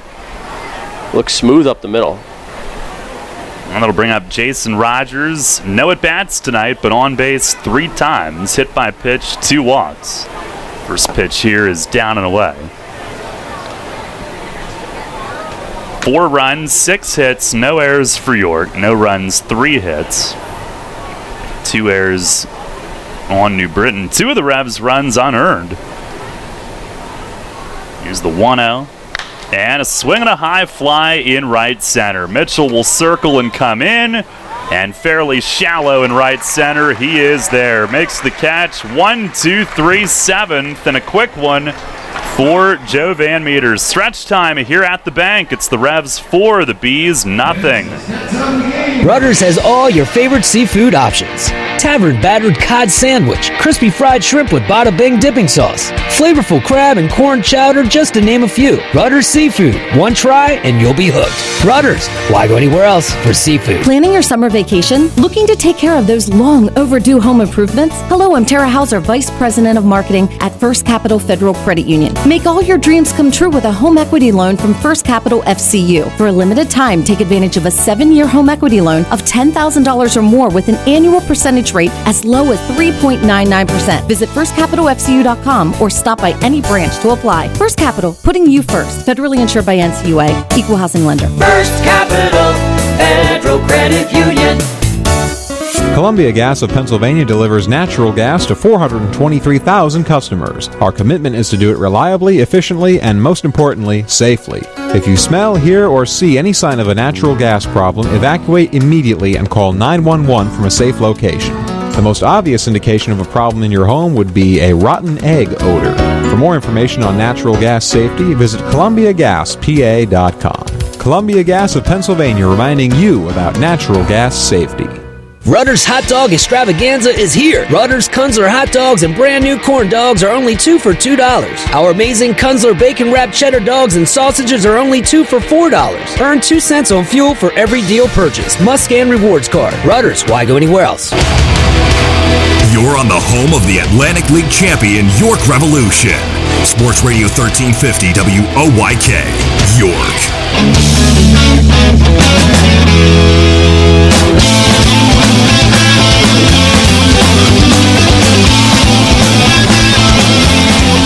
Bottom of the 7th, it's a 4-0 Revs lead. Right-hander Sam Gervasio, the new pitcher for New Britain. Pitching change brought to you by Maple Donuts. Lara went 5, giving up 4, 2 earned. Brandon Beachy 1-2-3 in the 6th inning in his Atlantic League debut.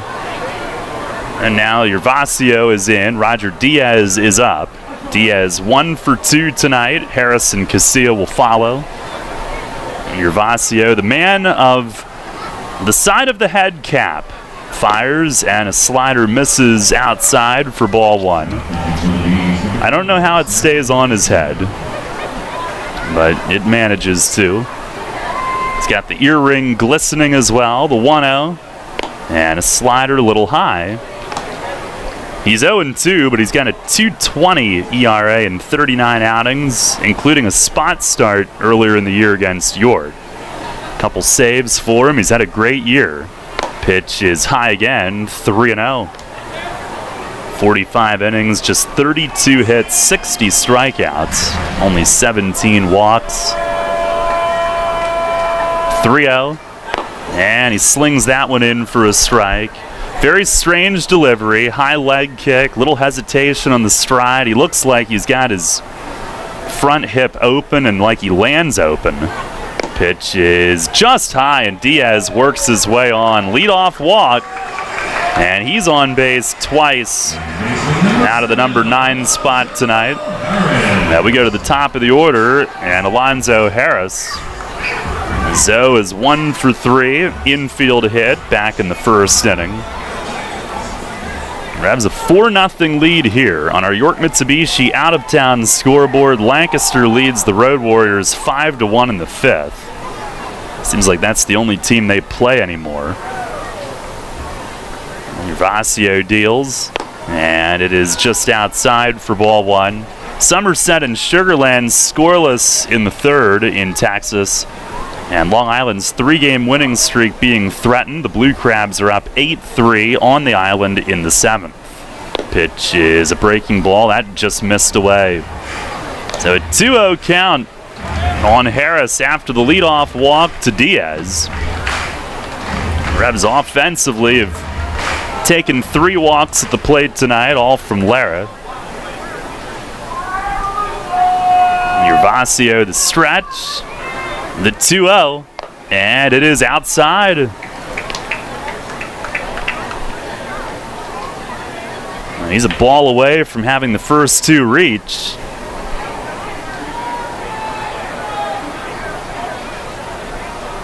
Gervasio with the hat tilted. He stares back in, now ready. The 3-0, and that one is right down the middle for a strike. Gervasio from Samana, Dominican Republic. And he has gotten to the big leagues previously in his career. And here's a swing and a chip foul behind the plate. And speaking of hats falling off, Zoe swung so hard his helmet fell off right there at home plate. It's contagious, but I'm convinced Gervasio uses some kind of pin to keep his hat on. So it must be that tight where it's able to stay on his head, despite being almost off it already. Now sets. Here's the 3-2. And a swing and a bouncer toward third. That's foul. Romero across the line, reaching for it. Gervasio made it to the majors with Houston in 2009 and 10. Combined 35 games. ERA a little over 3.5.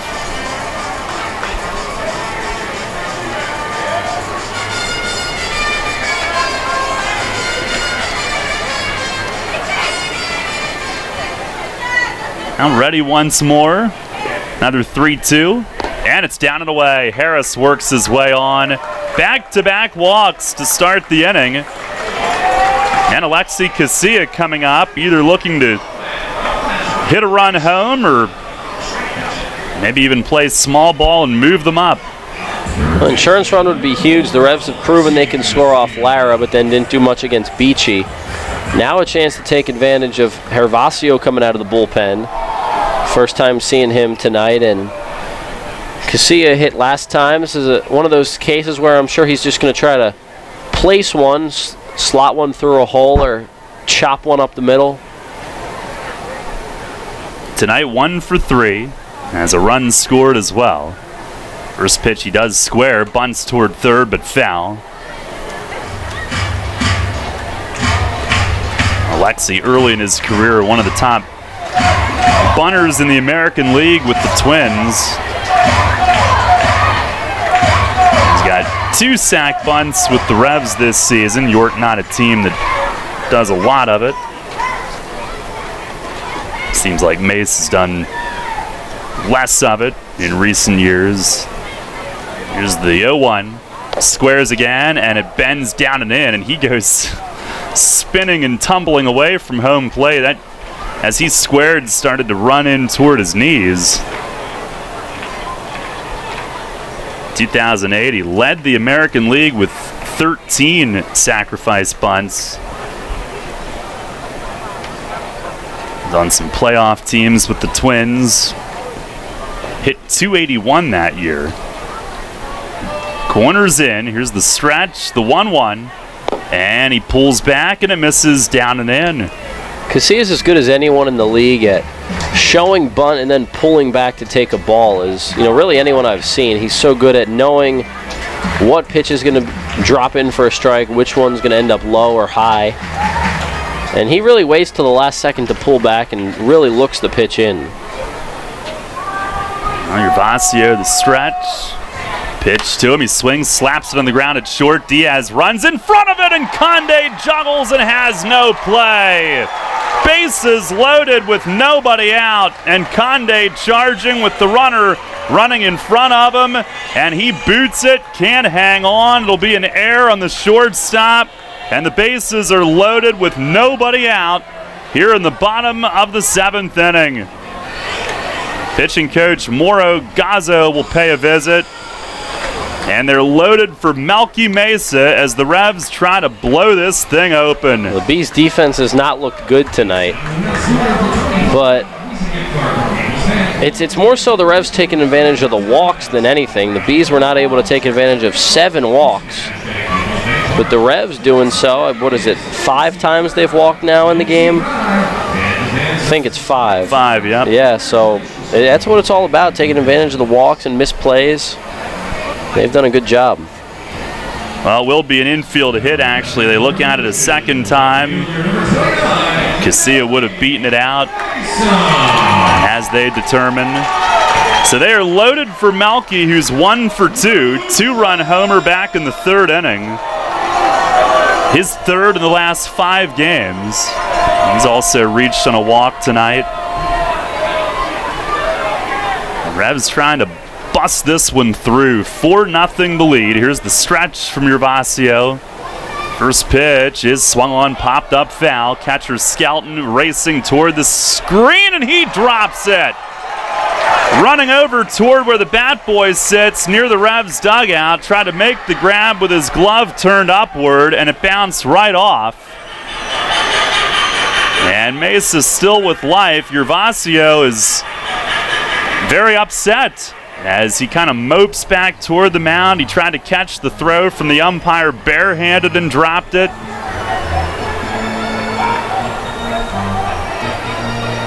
Now Mesa still with life, an 0-1 count. And they will not call an error on that, given how far Skelton had to go in approaching the obstacles.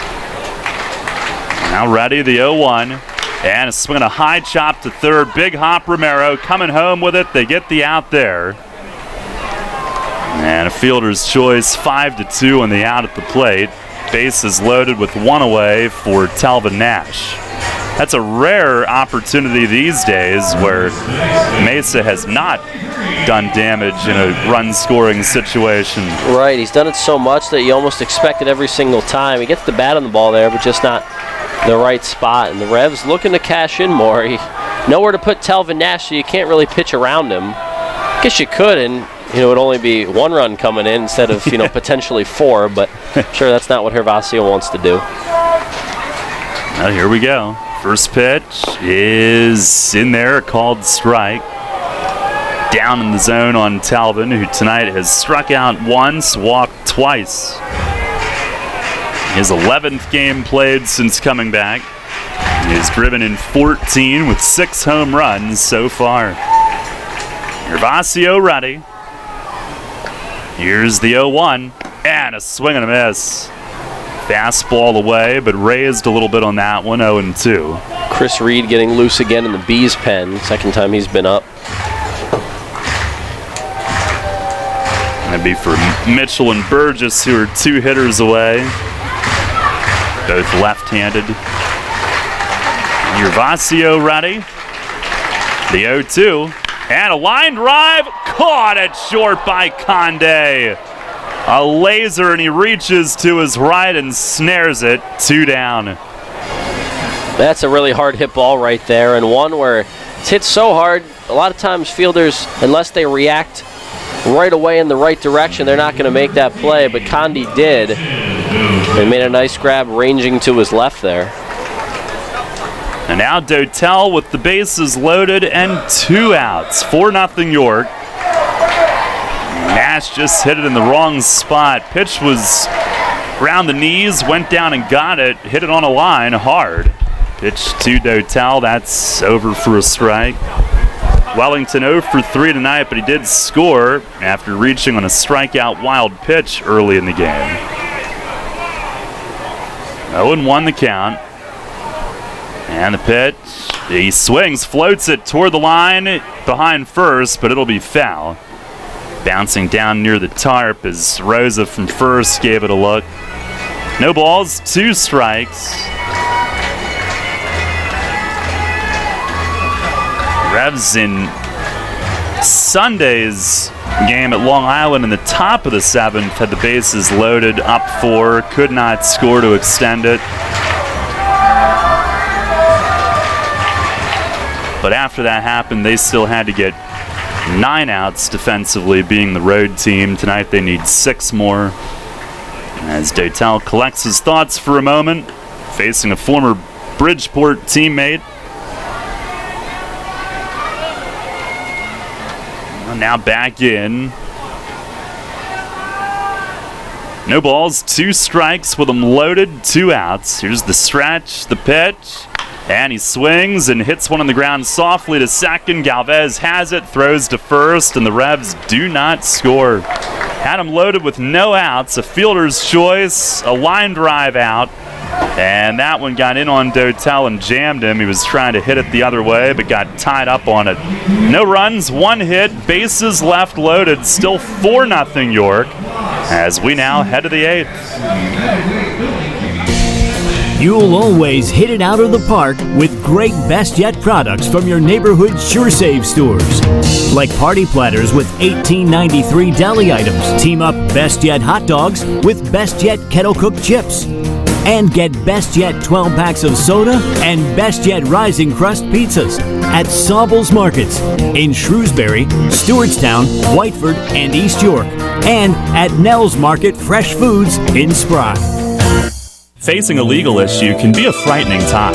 What's my course of action? How do I know who to call? Fortunately, the York County Bar Association makes it easy. Now, you only need to make one call to find the right lawyer for you. Call the York County Bar Association and let us help you find the right lawyer with our Attorney Connection Lawyer Referral Service. Just call 854-8755 or visit yorkbar.com. Don't hesitate in getting the help you need.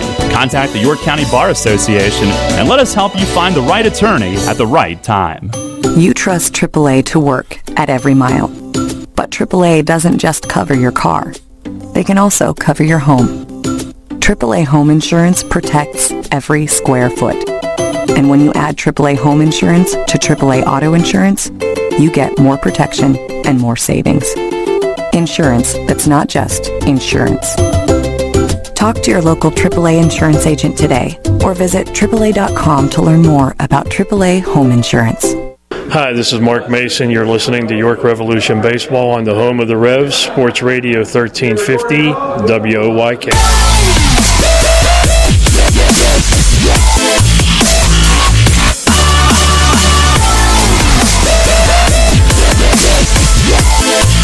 Head of the 8th, Michael Click takes over. Pitching change brought to you by Maple Donuts, a 4-0 Revs lead.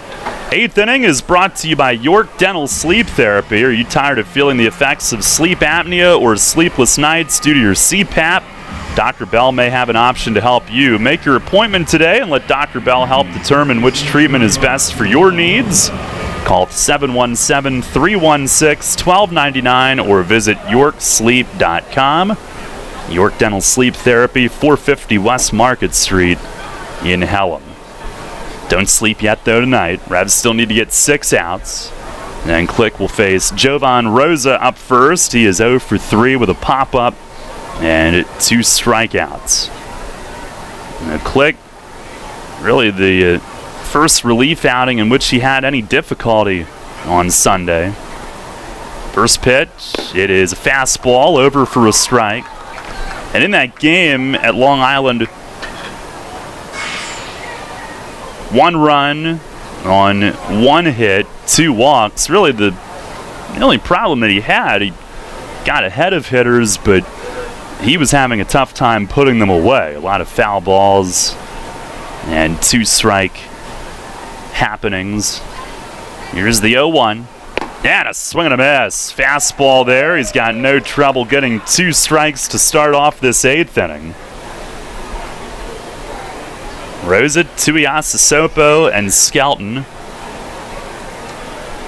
5, 6, 7 in the order. Click has been excellent in so many different roles. Comes in tonight, no record, 2.16 ERA in 10 outings. Here's the 0-2, and a swing and a foul back over the roof. He's made a start out of those 10 outings. 16 2/3 innings, 4 runs on only 8 hits. 7 walks, 19 Ks. Opponents have hit just 148. His 3rd year with York.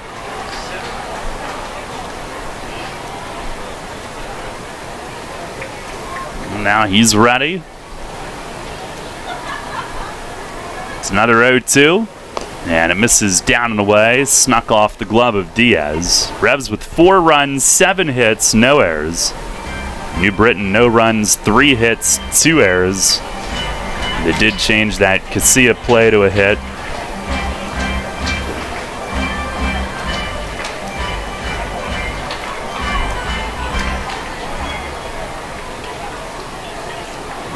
Click is set. Here's the 1-2. Fastball missed high and wide, 95 on the gun. Van Meter went 1-2-3 in the 7th. That was in relief of Atkins, who went 6 scoreless. Walked 7, by far his season high, but struck out 10, matching his season high. Now Click to the belt, the 2-2. That's inside, and it goes full.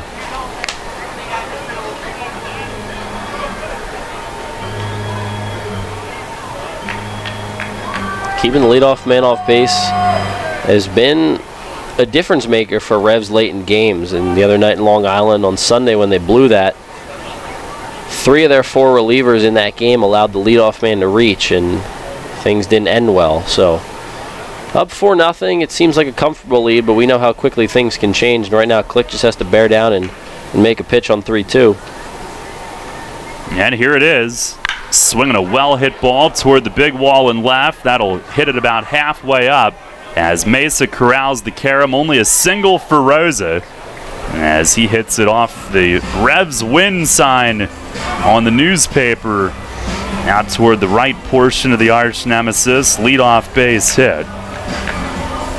A hard hit ball off the nemesis, but only a single. Sets up a double play. Click just left one out over the plate, but you know, it's almost better than a walk there. Sure, it's not a hard hit ball, but a walk is kind of a confidence killer and slows the game down a little bit. At least he made a pitch over the zone, and you know he's not going to just be walking guys throughout the inning.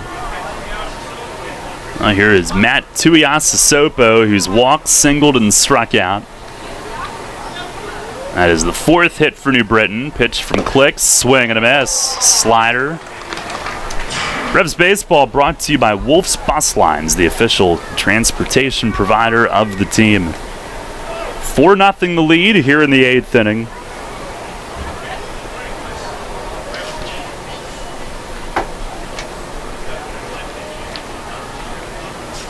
Click has his sign. He was having trouble with his sports specs fogging up at Long Island.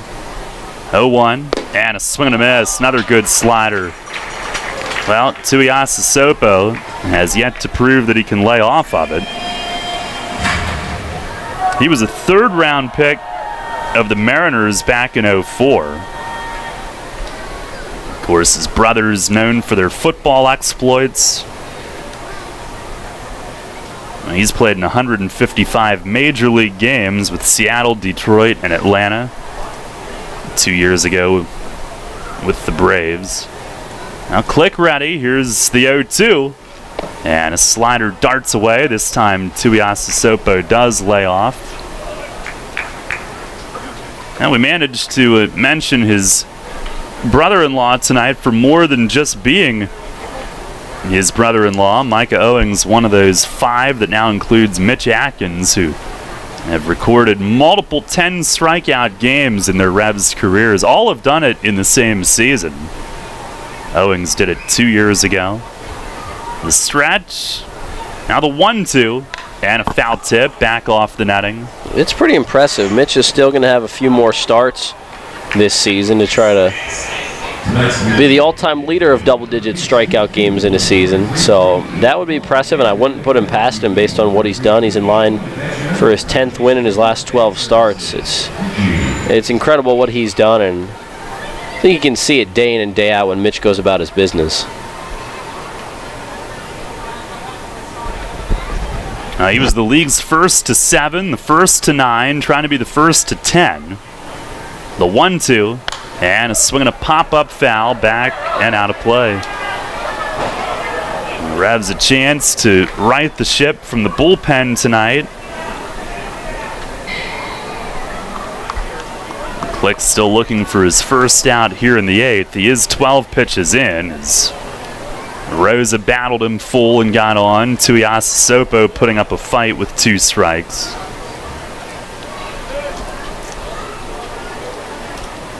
And we'll do it again. As is signed from Diaz, here's the stretch. The 1-2. And another foul back against the netting. He keeps pumping fastballs, challenging him. That one at 94. Would love to see a slider right here from Click. 1 and 2, you can afford to miss out of the zone, and you may get Tuiasosopo to chase, knowing that he's behind in the count. Last time we saw Click really ball out with that slider on this mound was that 7 strikeout relief effort he had in the Southern Maryland suspended game. So if he can go with that, he knows that he can get it for a strikeout. See what he goes to here. 1 and 2 it stays. He fires. Swing and a miss. There's the slider. And he got Tuiasosopo on it. Big first out here in the top of the 8th inning. Oh, it really is, because if Tui reaches base there, first and second, no outs, then you got the tying run on deck with no outs late in the game.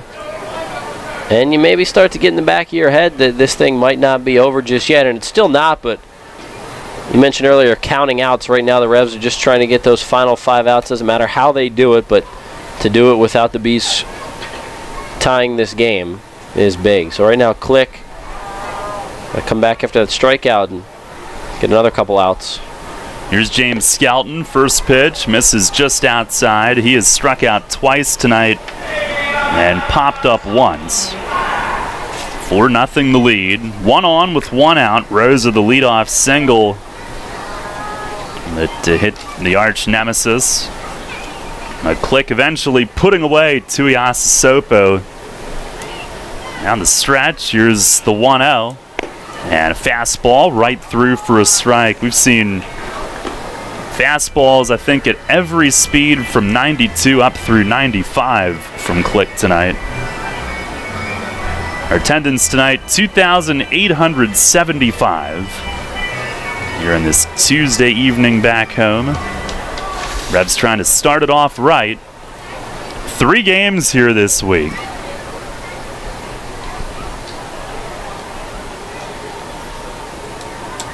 Now the 1-1. And a fastball strike on the outside corner, 93. Revs trying to, well, at the moment, not a save situation, but assume, trying to get it to Junior Rincon with Side's departure and his contract purchased by Tijuana of the Mexican League.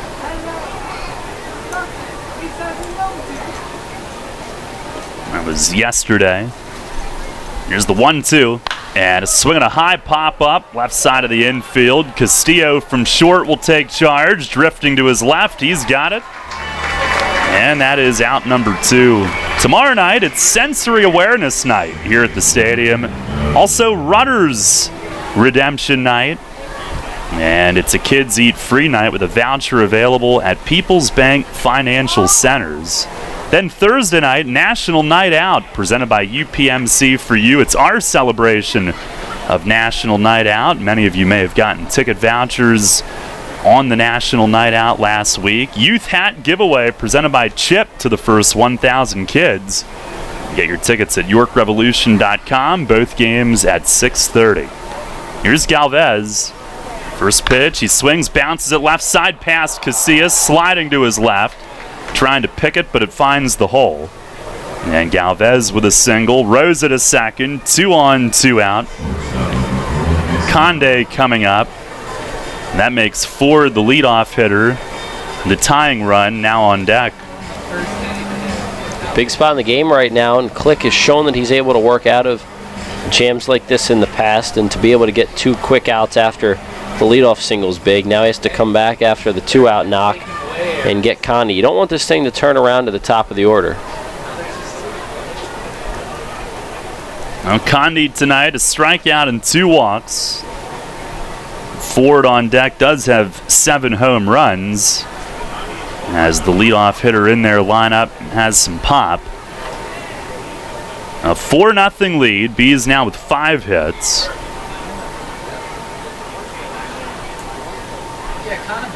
Click into his stretch.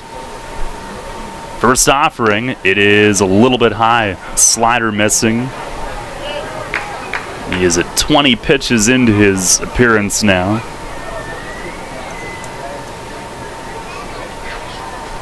One ball, no strikes. Revs with 2 in the second, 2 in the third. Offensively. And Atkins and Van Meter and Click have done the rest to this point. Here's the 1-0. Swing and a miss. Back to the hard stuff. Conde swings through it. 1-1.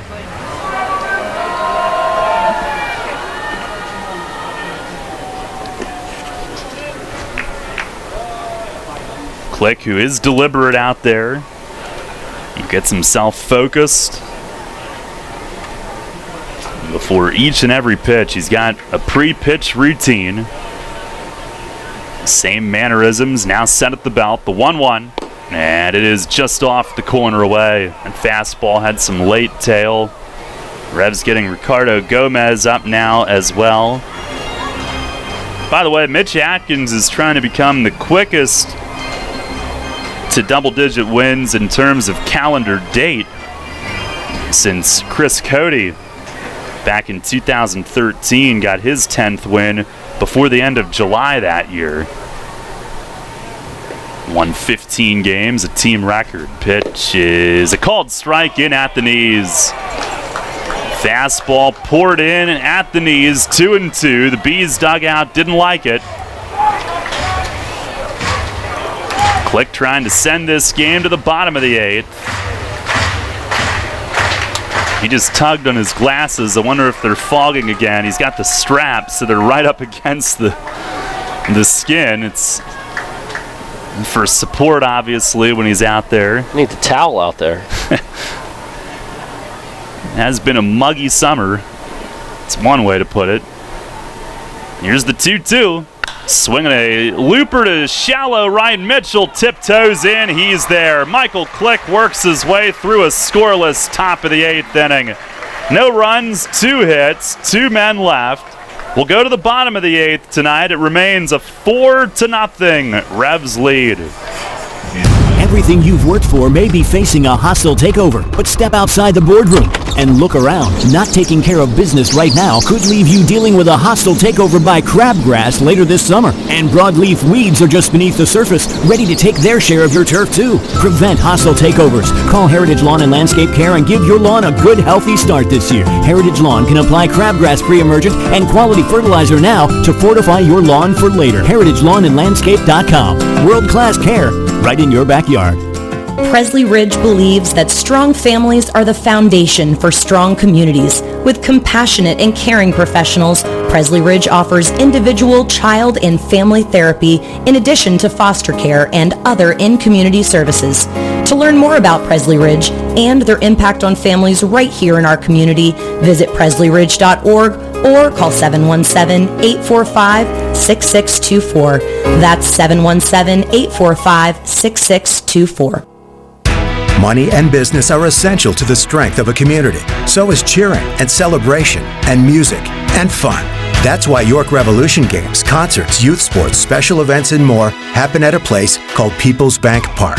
People's Bank has been serving York County for more than 150 years. Always cheering, always celebrating, always committed to the things that make York County great.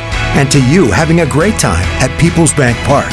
People's Bank, member FDIC, equal housing lender.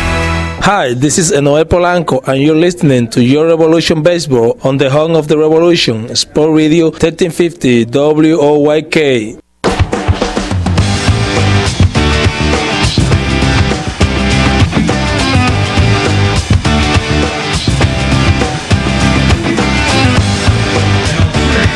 Bottom of the 8th, left-hander Chris Reed, the new pitcher for New Britain.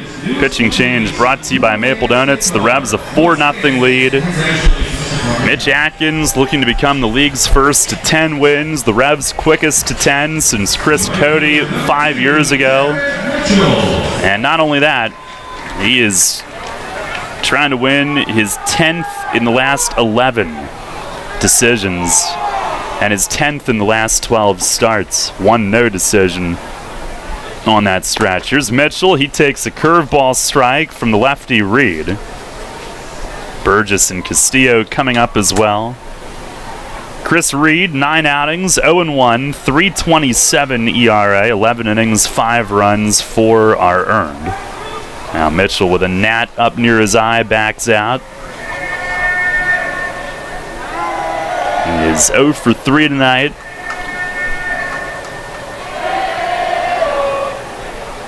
There's the 0-1, and a swing and a foul tip into the mitt of Skelton. It's been a modest game offensively for both teams. Revs with just 7 hits. Bees with 5. In the 9th, New Britain will have the top of the order due up. Revs are up 4 at the moment, as we assume Rincon gets ready. Although they did have Gomez up last inning. Here's a fastball away, 1-2. Sides was flying to Mexico today. The Revs got some tough news today with his departure, although he's got a chance to make some buck. But also Luis Cruz going on the DL. They fear a hamate bone injury in the hand, which, well, you talk to hitters that have had it, it is the most meaningless bone, they say. They're like, just take it out. But when they do that, you have to recover. Here's a breaking ball low and away, 2-2. Well, the one that always sticks out in my mind, Scott Grimes, the year before he came to York, he had 1 season in the Mets system after tearing up the Can-Am League. And in the Mets system, he broke that kind of meaningless bone that just hangs there, and he had to miss a bunch of time, never really got another shot. Here's a fastball up high, 3-2. Yeah, the hamate bone, it's one of those when you hear it and it's associated with a hitter, I mean anyone, but it's mainly a hitter that injury is going to happen to, you automatically think the worst. Not to the severity of maybe elbow with a pitcher, but it's one of those that's gonna be a long road back because of what it takes to recover from it. And now called third strike. Reed sneaks one over the inside part of the plate, maybe a little up. Mitchell will stare back at Brian DeBrouwer as he sheepishly backs away, 1 down. Well, the Mets not giving Grimes longer than that brief look ended up changing Revs history for the better, but it's the one that always sticks out in my mind when I hear of that injury. Here's Burgess, who's 1 for 3, doubled, scored in the 2nd inning. Chris Reed, former first rounder of the Dodgers, 16th overall, 2011. Burgess swings here, skies 1 to left. Tuiasa Sopo trots in, and he's got it. 2 up, 2 down. And Henry Castillo coming up. Reed, 5 seasons in the Dodgers system, traded to the Marlins in 2015 and made his major league debut with Miami. Castillo will now turn around and bat from the right side of the plate. He's 1 for 3 tonight. RBI single back in the 2nd inning. And the first pitch, he swings and fouls it back and out of play. There's been so many walks in this game, it feels like it's been forever since that 2nd inning. But Castillo's had himself a nice game, has looked good at shortstop, and has played it really well. And helping the Revs get on the board with the scoring in a night where runs are pretty hard to come by. Reed was actually born in Great Britain, so it's fitting this is that he New Britain. Now pitches for New Britain. So is Great Britain, you would say Old Britain? He was born in London, spent the first year of his life in England. His dad was working there. Shortly thereafter, they moved to Southern California. It's pretty cool, though. I'm sure he knows what it's like with a lot of rain like we've had here in York this year. Yeah. There's a pitch down and in. 1 ball, 1 strike. It's like Little London. Yeah. And like I said over the weekend, of course, we had the threat of it at Long Island, but it cleared off. Unlike here. Here's a swing and a line smash. Right center. Ford scoots over, though, from center field and makes the grab. Henry Castillo hit it on the nose, but Darren Ford got a great break on it and makes the grab. It's a 1-2-3/8. So it's on to the 9th. Revs looking to blank the Bees. And it appears to be Gomez walking in. He was the one up last inning. It's York 4, New Britain nothing. Hear that? It's the sound of summer. Sound nice? Call Kona Ice. We do it all. Schools, sporting events, parties, both corporate and birthday. You name it, we'll be there. We bring the party to you. If you need a little bit of fun in your life, we're the shaved ice truck for you. Oh, and we fundraise too.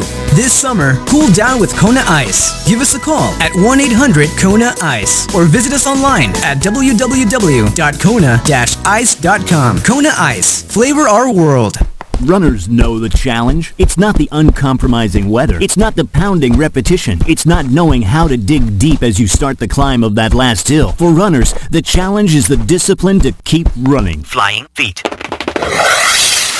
Casual runners, amateur runners, hardcore runners, no matter what level runner you are, Flying Feet Sports Shoes is with you every step of the way. Flying Feet has become the leader in athletic footwear and properly fitting the feet of runners throughout Central PA. Flying Feet has become the leader in athletic footwear, properly fitting the feet of runners throughout Central PA. And that holds true whether you're training or racing on roads, tracks, or trails. For those searching for that discipline, Flying Feet provides the latest shoe innovations, the accessories and equipment, and the inspiration to keep on running. Greg Baum and his staff have the knowledge and the true understanding of what running is all about. As one local runner put it, Flying Feet is family, and all runners are welcome. Flying Feet.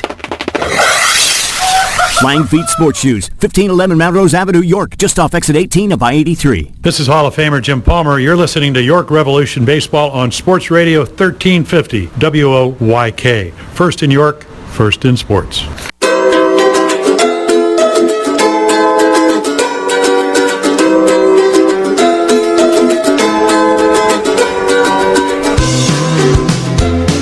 Head of the ninth, it will be Ricardo Gomez. Pitching change brought to you by Maple Donuts. As the Revs look to put the finishing touches on this one 4-0. And the countdown is now at 3 outs needed. In this one, it is the top of the order for the Bees. Great job from Click last inning, 2 singles, but did not allow New Britain to get any of that deficit back. And Darren Ford will lead things off. He's 2 for 4 tonight. First pitch is right there for a strike. As Gomez gets ahead, he's 3-1, 4.59 ERA in 35 outings. A couple of weeks ago, moved into second in league history all-time in appearances. Here's the 0-1, and a swing and a miss. As he elevated it, fastball at 91. He is second in league history and second in Revs history. Trails Ross Peoples in the league, but Stephen Penny with York. There's the stretch. And the 0-2. Swing and a foul back over the roof. Gomez did spend some time in Lancaster and Long Island, other than the Revs, during his Atlantic League time. He was in Sunday's game, not a very good one for the Revs relief unit, but he did retire both batters faced. He's ready. Here's the 0-2, and a fastball a little high. An inherited run did score. They got a potential double play ball, but it was hit too softly. Nothing went right down the stretch in that one, but trying to put it behind them after an off day yesterday, and this one tonight. The 1-2, and a ground ball toward the middle. Castillo has it slip off his glove into left center. Ford is on base. As Castillo had to range to his left, kind of in between on the pick there, and it might have taken a little skip up as well. Will be a leadoff single, 3rd hit of the night for Darren Ford. Now Jamar Walton coming up, 0 for 4 in the game. For the 6th time tonight, New Britain has the leadoff man on. First pitch, it is fouled against the nettings, strike 1. It's a tough road to navigate, but Revs pitchers to this point have stranded 12 out of 13 base runners. The other one was picked off by Mitch Atkins, the first one of the game. The 0-1, and it cuts just inside, slider missing. There's a lot of stuff that hasn't made sense tonight, but I mean, leadoff man on 6 out of 9 times. You walk 7 times with a hit batter. But the one thing that's prevented this thing from being, a lopsided score in the Bees' favor because of walks is the fact that Atkins struck out so many guys. And now here's a swing, and I believe a foul tip. It is. As that one was tumbling down out of the strike zone from Gomez, gets ahead. I mean, you can move guys over and manufacture a couple runs with all those walks if you're just putting the ball in play, but it didn't happen much against Mitch tonight, and he only gave up 3 hits.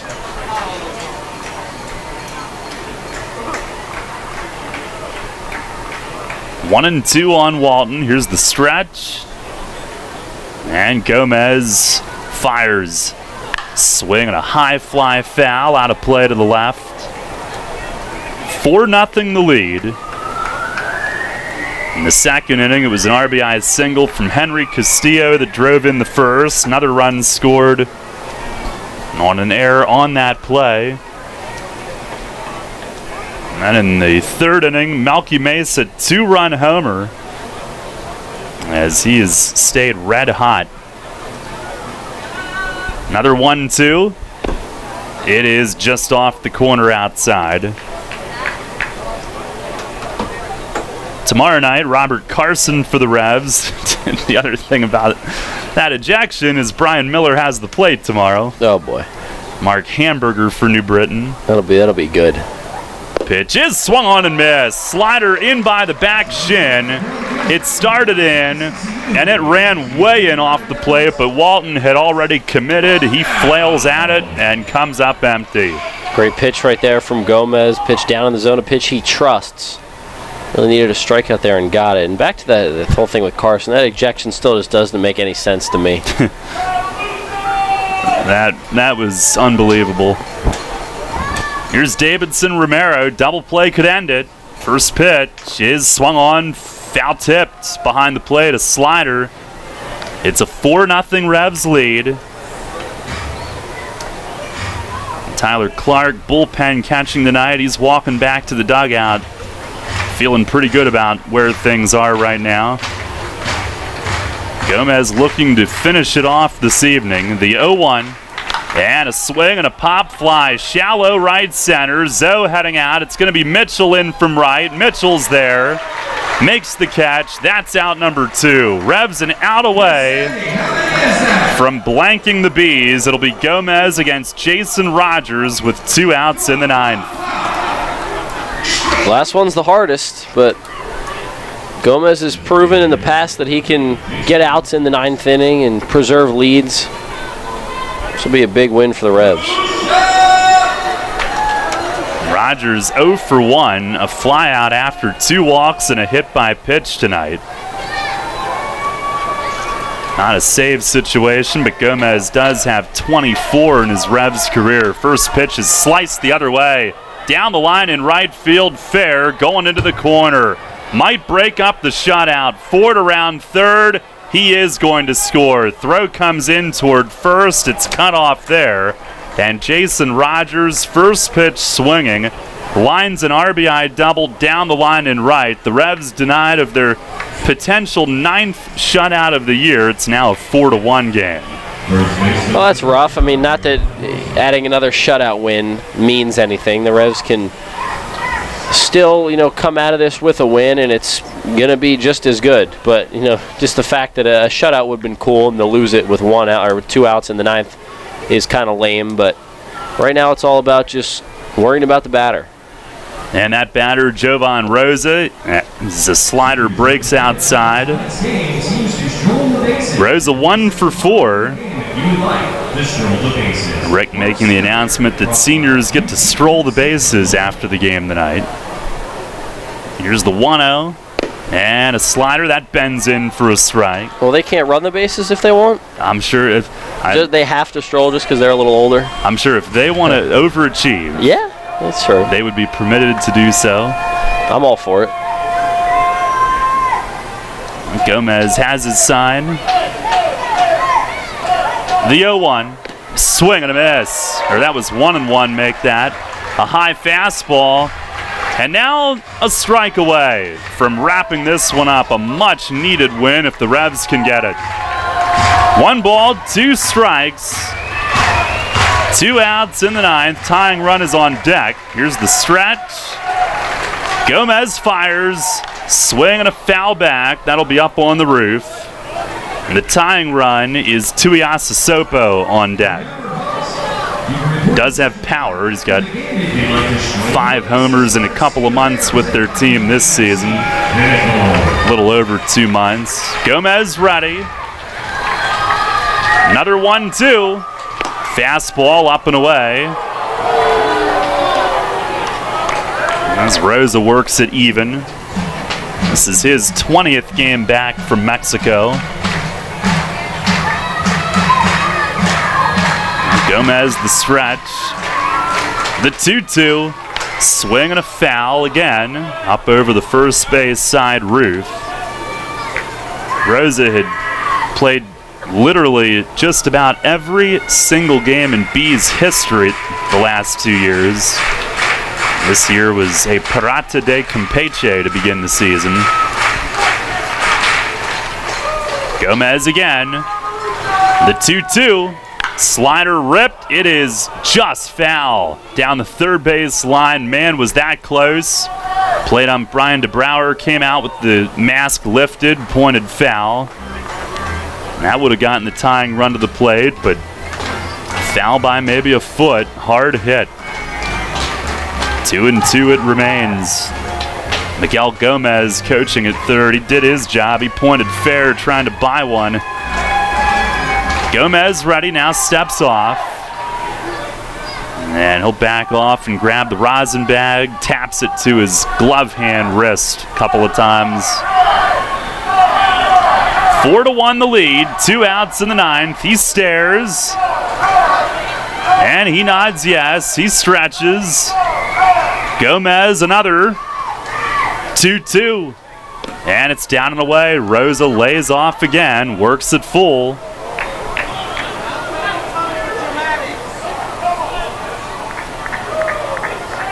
Every pitch can matter.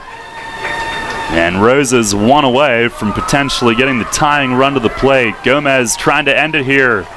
The payoff pitch. He does! Swing and a miss! He struck him out! Slider gets Rosa to end it.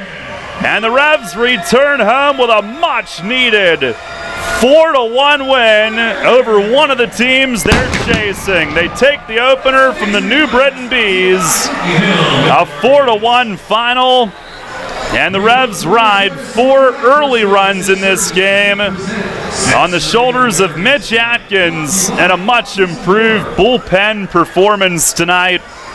Atkins strikes out 10, and for Mitch, 10 was the number of the night. He's the first in the league to 10 wins this season, and the fastest by a Revs pitcher in 5 years to get to double digits in victories. As the Revs file off through the victory line, a win that was much needed, and they get it done. A 4-1 final over the Bees here tonight. That's exactly what the Revs needed to go out and do tonight after coming off 2 tough losses at the end of that Long Island series. To earn a split instead of a series win or maybe even a sweep was crushing, but to come back home and get a win against the team they need to beat moving forward.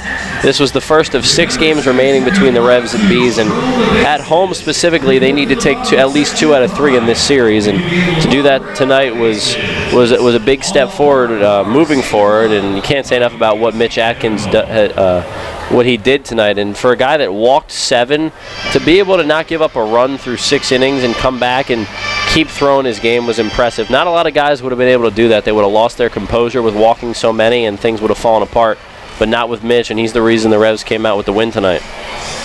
Well, the Bees strand 13 runners in this game.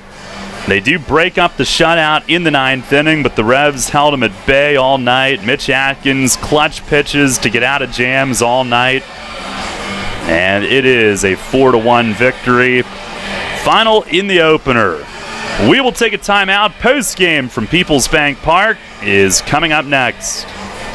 You hear a lot about CPAP masks these days, but here's something you don't hear much about. Over half of the people who wear a CPAP mask for sleep stop wearing it within a year. How's that working for you? Dr. Gordon Bell would like you to hear this. York Dental Sleep Therapy has dental options that can help many of those people. If you or someone you live with is struggling with sleep apnea, visit yorksleep.com and see how Dr. Gordon Bell can help return your home to peaceful nights of deep, restful sleep. If you're groggy during the workday, if you wake up feeling exhausted, if you would like to get your nighttime sleep patterns back to a healthy state, get a confirmation from your doctor, then meet with Dr. Bell at his office on West Market Street in Hallam. He'll evaluate your symptoms and discuss which treatments would best suit your situation. Dr. Bell can restore restful sleep and get you feeling better day and night. York Dental Sleep Therapy. Call 316-1299 or visit yorksleep.com to learn more. Autism York is a non-profit group operated by a board of volunteers dedicated to supporting our local autism community. Our group exists for the sole purpose of providing support in a safe and friendly environment. Our many events and programs are offered at low or no cost to families and individuals living with autism spectrum disorders in York and surrounding counties.